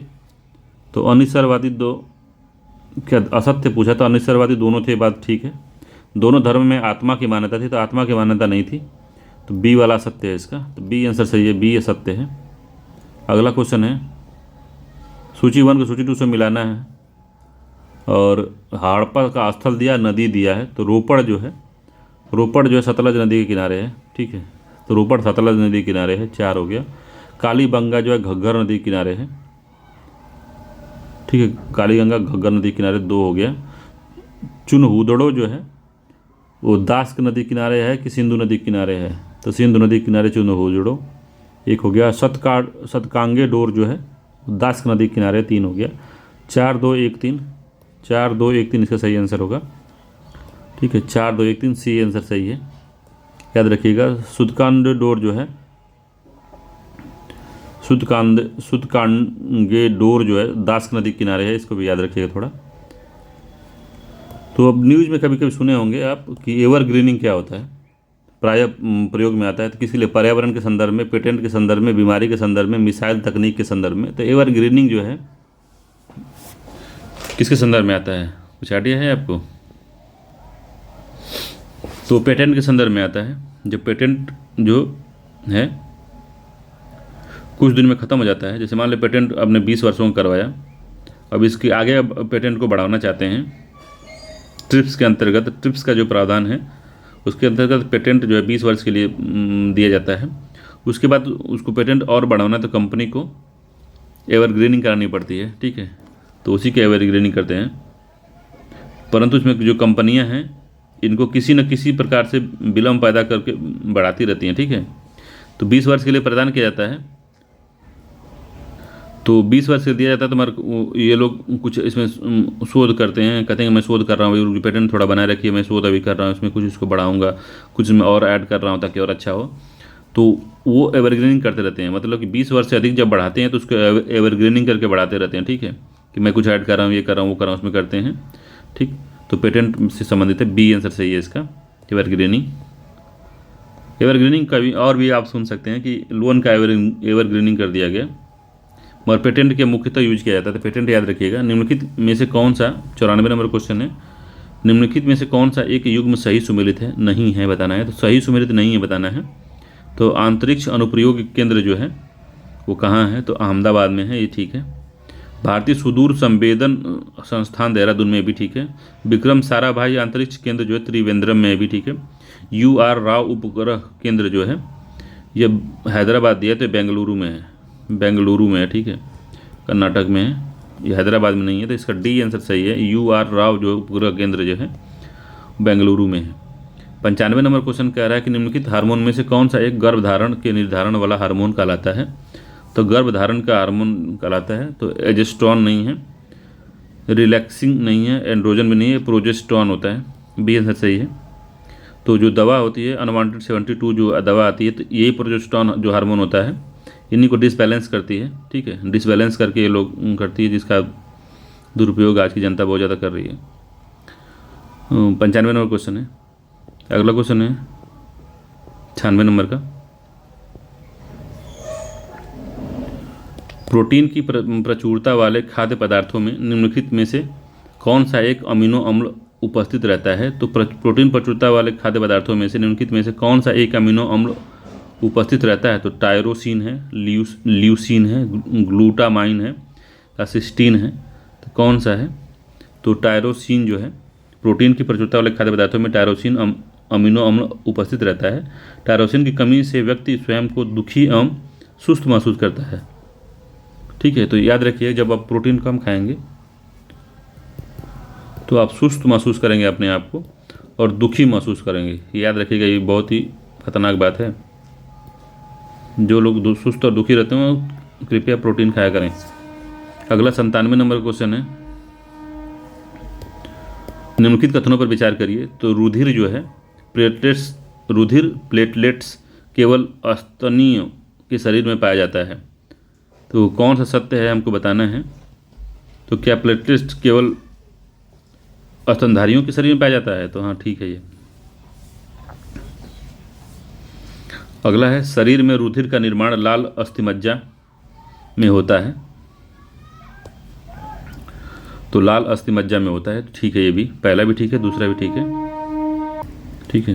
तो प्लीहा का वो शरीर का रुधिर बैंक कहते हैं, तो ये भी ठीक है, समझ लीजिए। प्लेटलेट्स का मुख्यतः जो प्रयोग है, जो ब्लड का थक्का जमाना और थोड़ा ब्लड का थक्का जमाना इसका मेन मुख्य कार्य है, ठीक है। तो तीनों कथन इसके सत्य हैं। तो सत्य कथन हमको चुनना है, तो इसका डी आंसर सही है। तीनों ही कथन सत्य हैं। इंपॉर्टेंट क्वेश्चन है ये, साइंस से इससे क्वेश्चन पूछ सकता है। 98 नंबर क्वेश्चन बता रहा है, कथन कारण वाला क्वेश्चन है। कह रहा है कि लाल हरा नीला को प्राथमिक रंग कहा जाता है। तो लाल है, हरा है और नीला है, तो इसको प्राथमिक रंग कहते हैं, ठीक है। तो लाल हरा नीला को प्राथमिक रंग कहा जाता है, ठीक है। पहला ठीक है। 98 नंबर क्वेश्चन का पहला जो है ए सही है। कारण है, ऐसे रंग जिसके मिलाने पर सफ़ेद रंग का प्रकाश उत्पन्न किया जा सकता है प्राथमिक रंग कहलाता है। तो ये भी ठीक है। दोनों ही कथन सत्य है और जो आर है ए की व्याख्या करता है। तो ए इसका आंसर सही है, ठीक है। तो लाल हरा और नीला प्राथमिक रंग कहलाता है, इनको मिलाते हैं सफ़ेद रंग उत्पन्न कर दिया जाता है, ठीक है। रंगीन टीवी में प्राथमिक रंगों का उपयोग करके रंगीन टीवी बनाई जाती है, ठीक। 99 नंबर क्वेश्चन कह रहा है कि निम्नलिखित कथनों पर विचार करना है और सत्य बताना है। तो रेडियो एक्टिविता का मात्रक क्यूरी होता है, ठीक है, ये क्यूरी होता है। और लेंस की शक्ति का मात्रक डायोप्टर होता है, तो ये भी ठीक है। दोनों ही कथन सत्य है, सी आंसर सही है इसका, ठीक है। अगला क्वेश्चन है 100 नंबर क्वेश्चन कह रहा है कि निम्नलिखित में से कौन सा युग्म सही सुमेलित नहीं है। तो यौगिक दिया है और उपयोग दिया है। तो पोटेशियम ब्रोमाइड जो है, पोटेशियम ब्रोमाइड का यूज जो है फोटोग्राफी में किया जाता है, ये ठीक है। पोटेशियम नाइट्रेट जो है बारूद के रूप में यूज किया जाता है। पोटेशियम सल्फेट जो है उर्वरक के रूप में किया जाता है। और मोनो पोटेशियम टर्टरेट जो है श्वेत पिगमेंट है। तो मोनो पोटेशियम टर्टरेट श्वेत पिगमेंट नहीं है। बेकरी उद्योग में इसका उपयोग होता है, बेकरी उद्योग में इसका उपयोग होता है, ठीक है। और जिंक सल्फाइड जो है, जिंक सल्फाइड का उपयोग श्वेत पिगमेंट के रूप में किया जाता है। जिंक सल्फाइड श्वेत पिगमेंट, ठीक है। श्वेत पिगमेंट में जिंक सल्फाइड का उपयोग किया जाता है, ठीक है, याद रखिएगा इसको। अगला क्वेश्चन है, तो कौन सा आंसर सही था इसका? इसका डी आंसर जो है सही सुमेलित नहीं था, D answer. Mono potassium tartrate का यूज जो है बेकरी उद्योग में किया जाता है। और श्वेत पिगमेंट जो है जिंक सल्फाइड का उपयोग श्वेत पिगमेंट के रूप में किया जाता है, जिंक सल्फाइड, ठीक है। अगला क्वेश्चन है 101 नंबर का। क्या कह रहा है क्वेश्चन? तो कथनों पर विचार करना है। तो हाइड्रोजन बम के जनक एडवर्ड टेलर हैं। तो एडवर्ड टेलर को फादर ऑफ हाइड्रोजन बम कहा जाता है, ये बात बिल्कुल सही है। हाइड्रोजन बम नियंत्रित संलयन अभिक्रिया के सिद्धांत पर कार्य करता है, ठीक है। तो हाइड्रोजन बम जो है नाभिकीय संलयन प्रक्रिया पर आधारित है। यह अनियंत्रित जो है संलयन अभिक्रिया पर आधारित है, नियंत्रित नहीं, तो ये गलत है, ठीक है। नियंत्रित अनियंत्रित पर आधारित है, ठीक है। तो दूसरा गलत हो गया, तो केवल एक सत्य है इसका, ए आंसर सही है। एडवर्ड टेलर को याद रखिएगा। 102 है, लंबे अंतरिक्ष यानों में अंतरिक्ष यात्रियों को निम्नलिखित में से किस एक बीमारी का सामना करना पड़ सकता है? तो हृदय रोग, उच्च रक्तचाप, अस्थियां कमजोर होना, डिप्रेशन। तो कौन सा होता है? तो अस्थियों कमजोर होना, सी आंसर सही है, यही है। ज़्यादा दिन तक अंतरिक्ष में अगर यात्री रहता है तो उसकी अस्थियां कमजोर होने लगती हैं। यात्रियों का पेशियां क्षय एवं जो अस्थियां हैं इनके घनत्व में कमी का सामना करना पड़ता है, ठीक है। जैसे जैसे घनत्व कम होता है अस्थियों का तो वो कमज़ोर होती हैं। अगला क्वेश्चन है, निम्नलिखित में से किस वर्ष उत्तर प्रदेश में लोक आयुक्त के कार्यकाल को 6 वर्ष से संशोधित करके 8 वर्ष कर दिया गया था? तो संशोधन करके 6 से 8 वर्ष जो है लोक आयुक्त का कार्यकाल किया गया था, वो किस वर्ष में किया गया था? 2010 है, 2012, 2013, 2011 में। तो 2012 में किया गया था, बी आंसर सही है, 2012 में किया गया था। और उत्तर प्रदेश सरकार द्वारा 1975 में उत्तर प्रदेश लोक आयुक्त का या उप लोक आयुक्त अधिनियम 1975 पारित किया गया था। न्यायमूर्ति बिशंबर दयाल उत्तर प्रदेश के प्रथम लोकायुक्त थे। तो 1975 में लोकायुक्त जो है बनाए गए थे, ठीक है, बिशंबर दयाल। 104 नंबर क्वेश्चन है, निम्नलिखित युग में से कौन सा सही सुमेलित नहीं है? तो दर्शनीय स्थल है, जनपद दिया है, ठीक है। तो मुगल घाट जो है फर्रुखाबाद दिया है, तो ठीक है। चाइना मंदिर श्रावस्ती में, ठीक है। ब्यास टीला जो है, चाइना मंदिर मतलब कि ये जो है बुद्ध का मंदिर है। ब्यास टीला जो है चित्रकूट दिया है, तो ब्यास टीला चित्रकूट में नहीं है, जालौन में है, ठीक है। चक्रतीर्थ जो है नैमिषारण्य में, इंपॉर्टेंट है नैमिषारण्य, चक्रतीर्थ वहाँ पे है। तो इसका सी वाला आंसर सही है। ब्यास टीला जो है चित्रकूट में न के जालौन में है, ठीक है। अगला क्वेश्चन है कि निम्नलिखित भिन्न का आरोही क्रम बताना है हमको, ठीक है। तो 105 नंबर क्वेश्चन है, निम्नलिखित क्रम का आरोही क्रम बताइए। तो 3/8 को जब हम भाग देते हैं तो 30, 8 3 के 24, तो 0.3 24, तो 6 बजे 8 6 48 8 7 56 7 5, ठीक है, ये आएगा। इसको जब करेंगे 3/5 को तो 0.6 आ जाएगा। तो 3/2 जब करेंगे तो 0.66 आएगा, और 1/2 को 0.5 आएगा। तो आरोही क्रम में लिखना है हमको, ठीक है। तो आरोही क्रम में लिखना है। तो सबसे पहले कौन आएगा? सबसे पहले ये पहला आएगा, 3/8 आएगा, 3/8 इसमें है। उसके बाद में आएगा कौन सा है, 1/2 आएगा, ठीक है। 1/2 यहाँ हो गया, यहाँ भी 1/2 है। फिर उसके बाद में 3/5 आएगा, 3/5 आएगा, 2/3 दे दिया है, तो ये गलत हो गया। सी आंसर सही है इसका, आरोही क्रम यही है इसका। तो भाग दे के उसको आरोही क्रम सेट कर सकते हैं। कह रहा है कि निम्नलिखित 4 संख्याओं में से कौन सा एक बेमेल है? तो कौन सा एक बेमेल है बताना है आपको। तो जब इतना पढ़ा देते तो समझ लीजिए कि इसको जोड़ना है।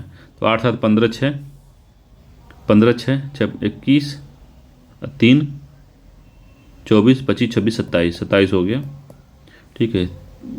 9 3 12 4 16 4 20 और 7 27, 9 6 15 15 4 19 8 26, ये 27 होगा, ठीक है। और 38 3 1 8 9 3 1 7 8 3 11 7 3 10 8 18 18 6 24 25 26 27 28, 28 हो गया। तो यही बेमेल है, डी आंसर सही है, यही बेमेल है, डी वाला, बाकी सब मेल है। अगला है 4 से बड़ी तथा 16 से छोटी अभाज्य संख्याओं के योग का चौथाई किस संख्या का वर्ग होगा? तो कह रहा है 4 से बड़ी और 16 से छोटी अभाज्य संख्या। तो 4 से बड़ी तो 5 अभाज्य संख्या हो गई, और 16 से छोटी में 7 आ गया, ठीक है। 5 7 8 9 10 11 हो गया, 13 हो गया, ठीक है। तो 13 ही होगा, और बाकी 16 से बड़ा हो जाएगा। 15 भाज्य है, 14 भी भाज्य है। तो जोड़ देते हैं तो कितना आ जाएगा ये? तो 13 11 7 6 36 हो गया, ठीक है। तो 36 में जब हम इनके योग से 1/4 से भाग देंगे तो 6 आ जाएगा, ठीक है। सॉरी, 9 चौके 36 होगा, तो 9 ना होगा, 3 का वर्ग होगा, ठीक है। ए आंसर सही है, 3 का वर्ग, और 9 3 का वर्ग है, ठीक है। अगला है 0 से तथा 6 का महत्तम समापवर्तक क्या है? तो HCF बताना है हमको, हाईएस्ट कॉमन फैक्टर बताना है। 0 के साथ किसी भी संख्या का जो महत्तम समापवर्तक होता है वो परिभाषित नहीं किया जा सकता, ठीक है। तो अपरिभाषित होता है। जब 0 और एक और संख्या कोई आ जाती है तो 0 के साथ कोई भी अगर संख्या रहती है तो उसका HCF अपरिभाषित रहता है। तो इसका डी आंसर सही है, अपरिभाषित होगा। ए 109 नंबर क्वेश्चन कह रहा है कि किसी धन पूर्णांक यन को 3 से भाग देने पर शेषफल 2 प्राप्त होता है। तो किसी धन पूर्णांक n को 3 से भाग देने पर शेषफल 2 आता है। तो n को अगर 3 से भाग दिए तो शेषफल 2 आ गया, ठीक है, प्राप्त होता है। तो n² को 3 से भाग देने पे शेषफल क्या आएगा? शेषफल कितना होगा, ठीक है। तो n जो n को 3 से भाग देने पर शेषफल 2 अगर आता है तो 3 के बाद सबसे बड़ी संख्या क्या होगी? 5 होगी। 5 को अगर 3 से भाग देते हैं तो 2 आता है, ठीक है। तो n स्क्वायर 25 हो गया। 25 को अगर हम 3 से भाग देते हैं तो 8 3 के 24, एक आंसर आएगा। तो बी आंसर सही है, बी होगा ना। एन स्क्वायर ही दिया ना, एन स्क्वायर को 3 से भाग देने पे, तो एन स्क्वायर को अगर 3 से भाग देते हैं तो इसका रिमाइंडर 1 आता है। तो बी आंसर सही है। 25 को 8 3 के 24 हो गया, ठीक है, 1 आ गया। अगर एन क्यूब दिया होता तो एन क्यूब दिया था तो 125 हो जाता। 125 को अगर 3 से हम भाग देते हैं तो 3 चौके 12 और 3 एकम 3, तो 2 है। इसका रिमाइंडर 2 आ जाएगा, ठीक है। तो सी आंसर। अगर एन स्क्वायर दिया है तो इंग्लिश वाले में देखते हैं क्या दिया है।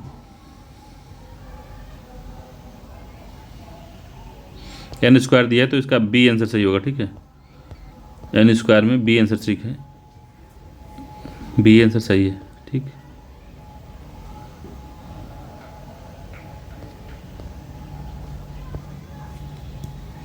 बी सही है। अगला क्वेश्चन है कि दीवार घड़ी में 3:25 अपराह्न का समय होने पर घंटे की सुई और मिनट की सुई के बीच का न्यूनतम कोण क्या होगा? ठीक है, तो घंटे और उसके बीच का न्यूनतम कोण जो है क्या होगा?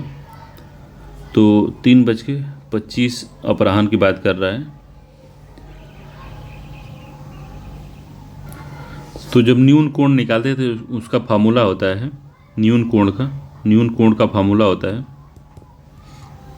6 इंटू मिनट, ठीक है, माइनस घंटा दिया, हार दिया होता है HR इंटू 60 प्लस मिनट दिया होता है बटे में 2 दिया होता है, ठीक है।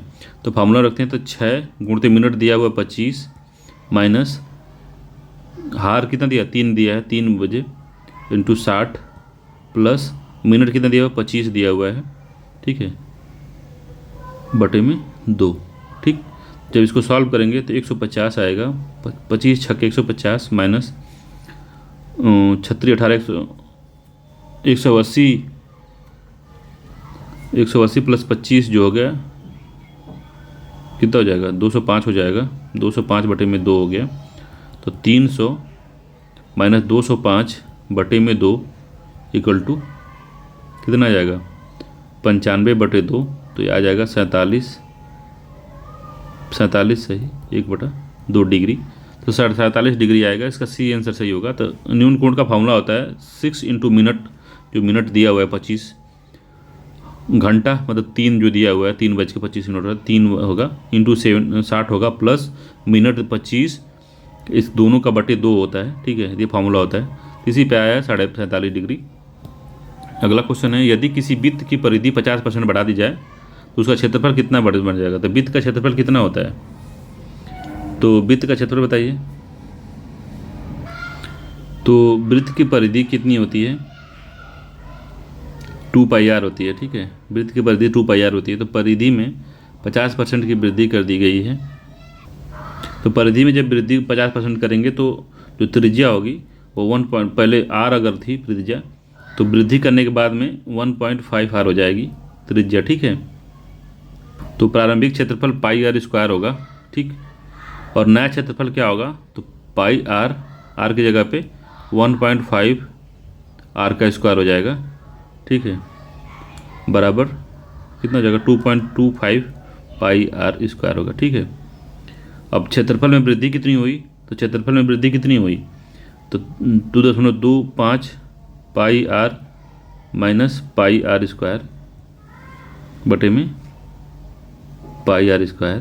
तो πr² कॉमन हो जाएगा, तो πr कट गया तो 1.25, ठीक है। तो 125 का होगा, तो 125% की वृद्धि होगी। सी इसका आंसर सही होगा, 125 का वृद्धि हो जाएगा, ठीक है, याद रखिएगा। कुछ नहीं करना है, अगर पहले 2πr था तो अब क्या हो जाएगा? तो r कितना हो जाएगा? r पहले r था तो 1.5 बढ़ जाएगा r, अगर परिधि में वृद्धि हो रही है तो बस वही r के जगह पे 1.5 r² रख के अब परसेंटेज निकाल लेंगे उसका तो 1.25 या 125% बढ़ वृद्धि आ जाएगी। ठीक है, अगला क्वेश्चन है 112 नंबर का। यदि पेट्रोल के दाम में 10% की वृद्धि हो गई, पेट्रोल के दाम में अगर 10% की वृद्धि होने के कारण पेट्रोल की बिक्री में 10% की कमी हो जाती है, तो पेट्रोल में आय में कितना % की कमी आएगी? ठीक है, तो पेट्रोल के दाम में वृद्धि अगर हो गई है कितने की, तो जब 10% की वृद्धि होती है तो पेट्रोल में 10% की अगर बिक्री कमी हो जाती है तो इसमें समझ लीजिए 100/100 का एक फार्मूला लगता है। ठीक, अगर इसको आप लगाएंगे एकक नियम से तब भी आ जाएगा, मगर तुरंत हमको शॉर्ट में सॉल्व करना होता है। तो 10 का स्क्वायर कर देंगे अपन 100 इंटू परसेंटेज होगा, तो 10 का स्क्वायर कितना हो जाएगा? 100 हो जाएगा। अपन 100 बराबर 1%। तो जब एक वो आता है ना तो हमेशा हानि होती है इसमें। ठीक है, तो 1% की इसमें हानि हो जाएगी। ए आंसर सही है।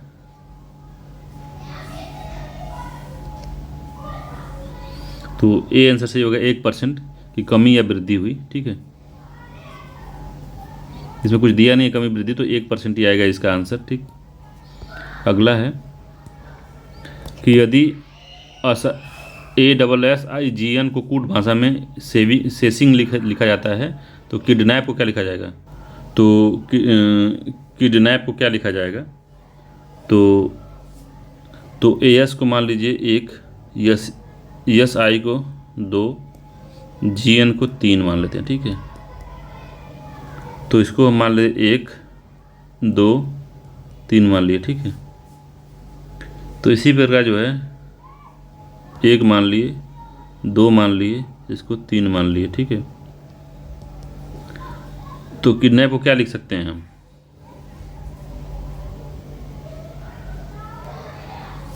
तो देखिए AS जो है SAC का उल्टा हो गया है, SI जो है SI लिख दिया है और GN जो है NG लिख दिया है। ठीक है, तो अब इसे लिखते हैं हम, तो इसका उल्टा IK हो जाएगा, DN ही रहेगा और AP को PA लिख देंगे। ठीक, तो IK DN PA, IK DN PA, B answer सही है इसका। ठीक है, तो कुछ नहीं करना है, दोनों का करके इसमें बीच में बस चेंज किया है। ठीक है, बीच वाला चेंज नहीं है, बाकी अगल बगलों का जो क्रम बदला है। देखो AS को ऐसे लिख दिया है, SI को डिट्टो वही SI लिखा है और GN को NG लिख दिया है। ठीक है, वही काम सीधे इसमें कर देना, KI को IK लिख देंगे, DN को एज इट इज लिख देंगे और AP को PA लिख देंगे, तो वही आंसर हो जाएगा। 114 नंबर क्वेश्चन है कि किसी 6 किलोमीटर चलने के बाद मैं दाईं ओर मुड़ा, तो 6 किलोमीटर मैं चला, तो मान लो किधर भी चले, इधर चल रहा हूँ 6 किलोमीटर और मैं दाईं ओर मुड़ जाता हूँ और 2 किलोमीटर चलता हूँ। इसके बाद बाईं ओर मुड़ के 10 किलोमीटर जाता हूँ, तो फिर बाईं ओर मुड़ जाता हूँ, सॉरी दाईं ओर मुड़ना है ना, दाईं नीचे है, तो कितना चला? 2 किलोमीटर। फिर मैं किधर मुड़, बायां मुड़ जाता हूँ, फिर बाईं ओर मुड़ के 10 किलोमीटर चलता हूँ, बायां मुड़ा हूँ। ठीक है, यहाँ दायां मुड़ा, दायां से फिर मैं बायां मुड़ा, 10 किलोमीटर चला, अंत में मैं दक्षिण की ओर जा रहा था। मैं किस दिशा में यात्रा प्रारंभ की गई थी? दक्षिण में, अंत की तरफ मैं दक्षिण में जा रहा था, तो किधर प्रारंभ की गई थी बताइए? तो ये दक्षिण है, तो दक्षिण इधर होता है। ठीक है, दक्षिण तो इस साइड होता है, मगर दक्षिण पूरब की तरफ हो गया, तो बदल लीजिए। देखिए इसे उत्तर है, ये दक्षिण है, ये पूरब है, ये पश्चिम है। ठीक है, मगर दक्षिण जो है यहाँ चला गया, तो पूरब जो होगा यहाँ चला जाएगा। ठीक है, तो मैं किस दिशा में चला था? तो मैं उत्तर दिशा में चला था। ठीक है,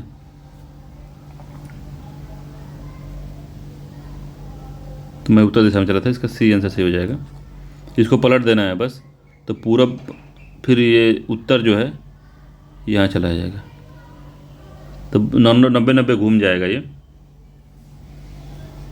अगर नहीं समझ में आ रहा है तो फिर से देख लीजिए। तो उत्तर की तरफ ही मैं चल रहा हूँ, ठीक है। मैं सबसे पहले मैं जान नहीं रहा हूँ, मैं उत्तर की तरफ चल रहा हूँ, ठीक है। तो 6 किलोमीटर उत्तर चला, तो उत्तर से हम किधर मुड़ गए, 2 किलोमीटर कहाँ मुड़े, दाईं ओर मुड़ गए, दाईं इधर 2 किलोमीटर दाएं मुड़ गए, ठीक है। अब कह रहा है कि इसके बाद मैं बायां मुड़ा, बाईं ओर मुड़ा, इसके बाद मैं बाईं ओर मुड़ा, तो बाईं तो उत्तर ऊपर चला गया,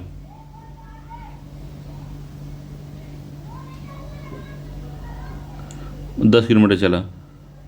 अंत में मैं दक्षिण की ओर जा रहा था, तो मैं किस दिशा से यात्रा प्रारंभ की थी। फिर से इसको लगाते हैं एक बार, ठीक है, गड़बड़ हो जा रहा है। तो मान लीजिए कि मैं दक्षिण की तरफ ही जा रहा हूँ, तो मैं दक्षिण जा रहा हूँ, तो 6 किलोमीटर चला। 6 किलोमीटर चलने के बाद दाईं ओर मुड़ा हूँ, तो दाईं ओर किधर होगा मेरा, मैं नीचे जा रहा हूँ तो मेरा दायां किधर होगा, तो इस साइड होगा। दायां मैं 2 किलोमीटर चला, ठीक है। इसके बाद मैं बाईं ओर मुड़ गया, 2 किलोमीटर गया, इसके बाद बाईं ओर मुड़ा और 10 किलोमीटर गया, तो बाईं ओर फिर मुड़ूंगा जब इधर, बायां मेरा इधर हो जाएगा, ठीक है। 10 किलोमीटर चलूँगा। और मैं दक्षिण दिशा में हूँ, तो अंत में मैं दक्षिण दिशा की ओर जा रहा था, तो मैं किस दिशा से यात्रा प्रारंभ की थी, तो मैंने भी दक्षिण दिशा से यात्रा प्रारंभ की थी। इसका डी आंसर सही होगा, दक्षिण दिशा से यात्रा प्रारंभ की थी, ठीक है। 115 नंबर क्वेश्चन है, कह रहा है कि डी बी की माँ है, तो डी जो है वो बी की माँ है, ठीक है। और सी डी का भाई है, जो सी है वो डी का भाई है। एच जो है ई की बेटी है, जबकि डी जो है ई की पत्नी है। डी जो है ई की पत्नी है, डी जो है ई की पत्नी ई है। एच जो है ई की बेटी है, तो ई जो है इसकी बेटी है। तो ई और सी का क्या संबंध है, तो चाचा का संबंध है, ठीक है, चाचा का संबंध है। सी आंसर सही है, चाचा का संबंध है। बनुई चाचा,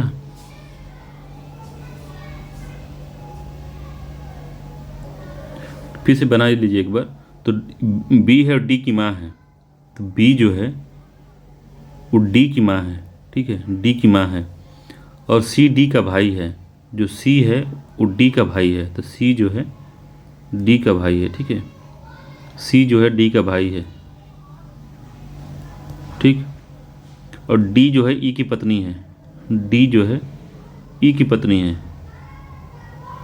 ई की पत्नी कौन है,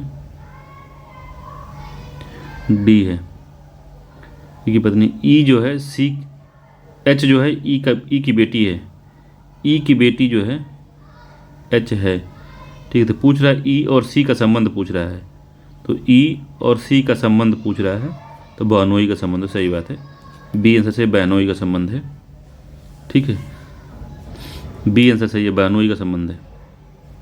116 नंबर क्वेश्चन है कि 144, 100, 64 और लुप्त पद 16, 4, तो इसमें क्या है।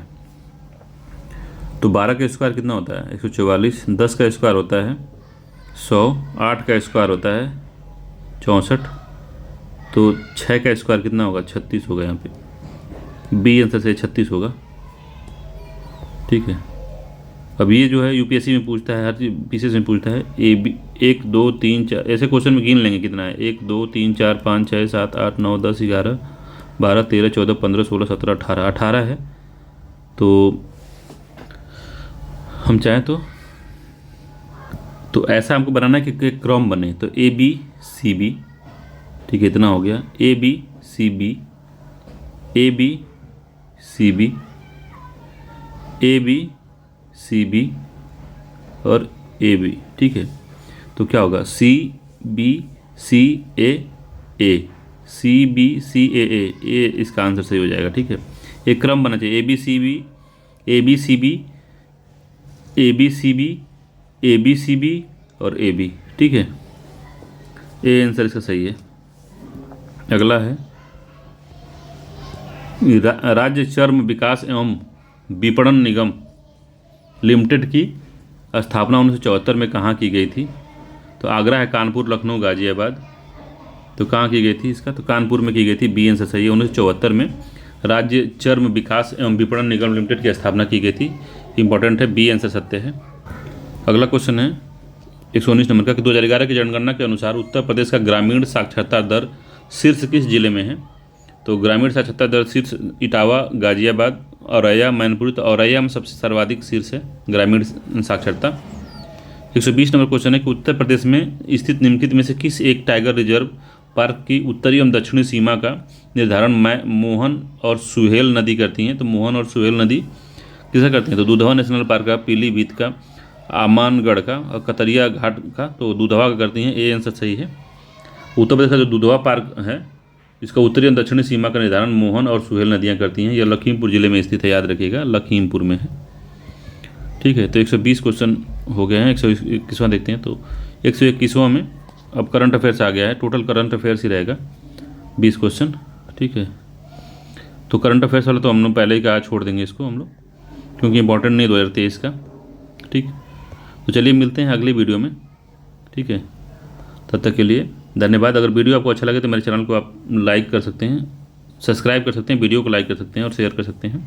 टेलीग्राम चैनल इस PDF के लिए आप ज्वाइन कर सकते हैं, अधिकारी GS नाम से है। ठीक है, चलिए मिलते हैं अगले वीडियो में। धन्यवाद, नमस्कार।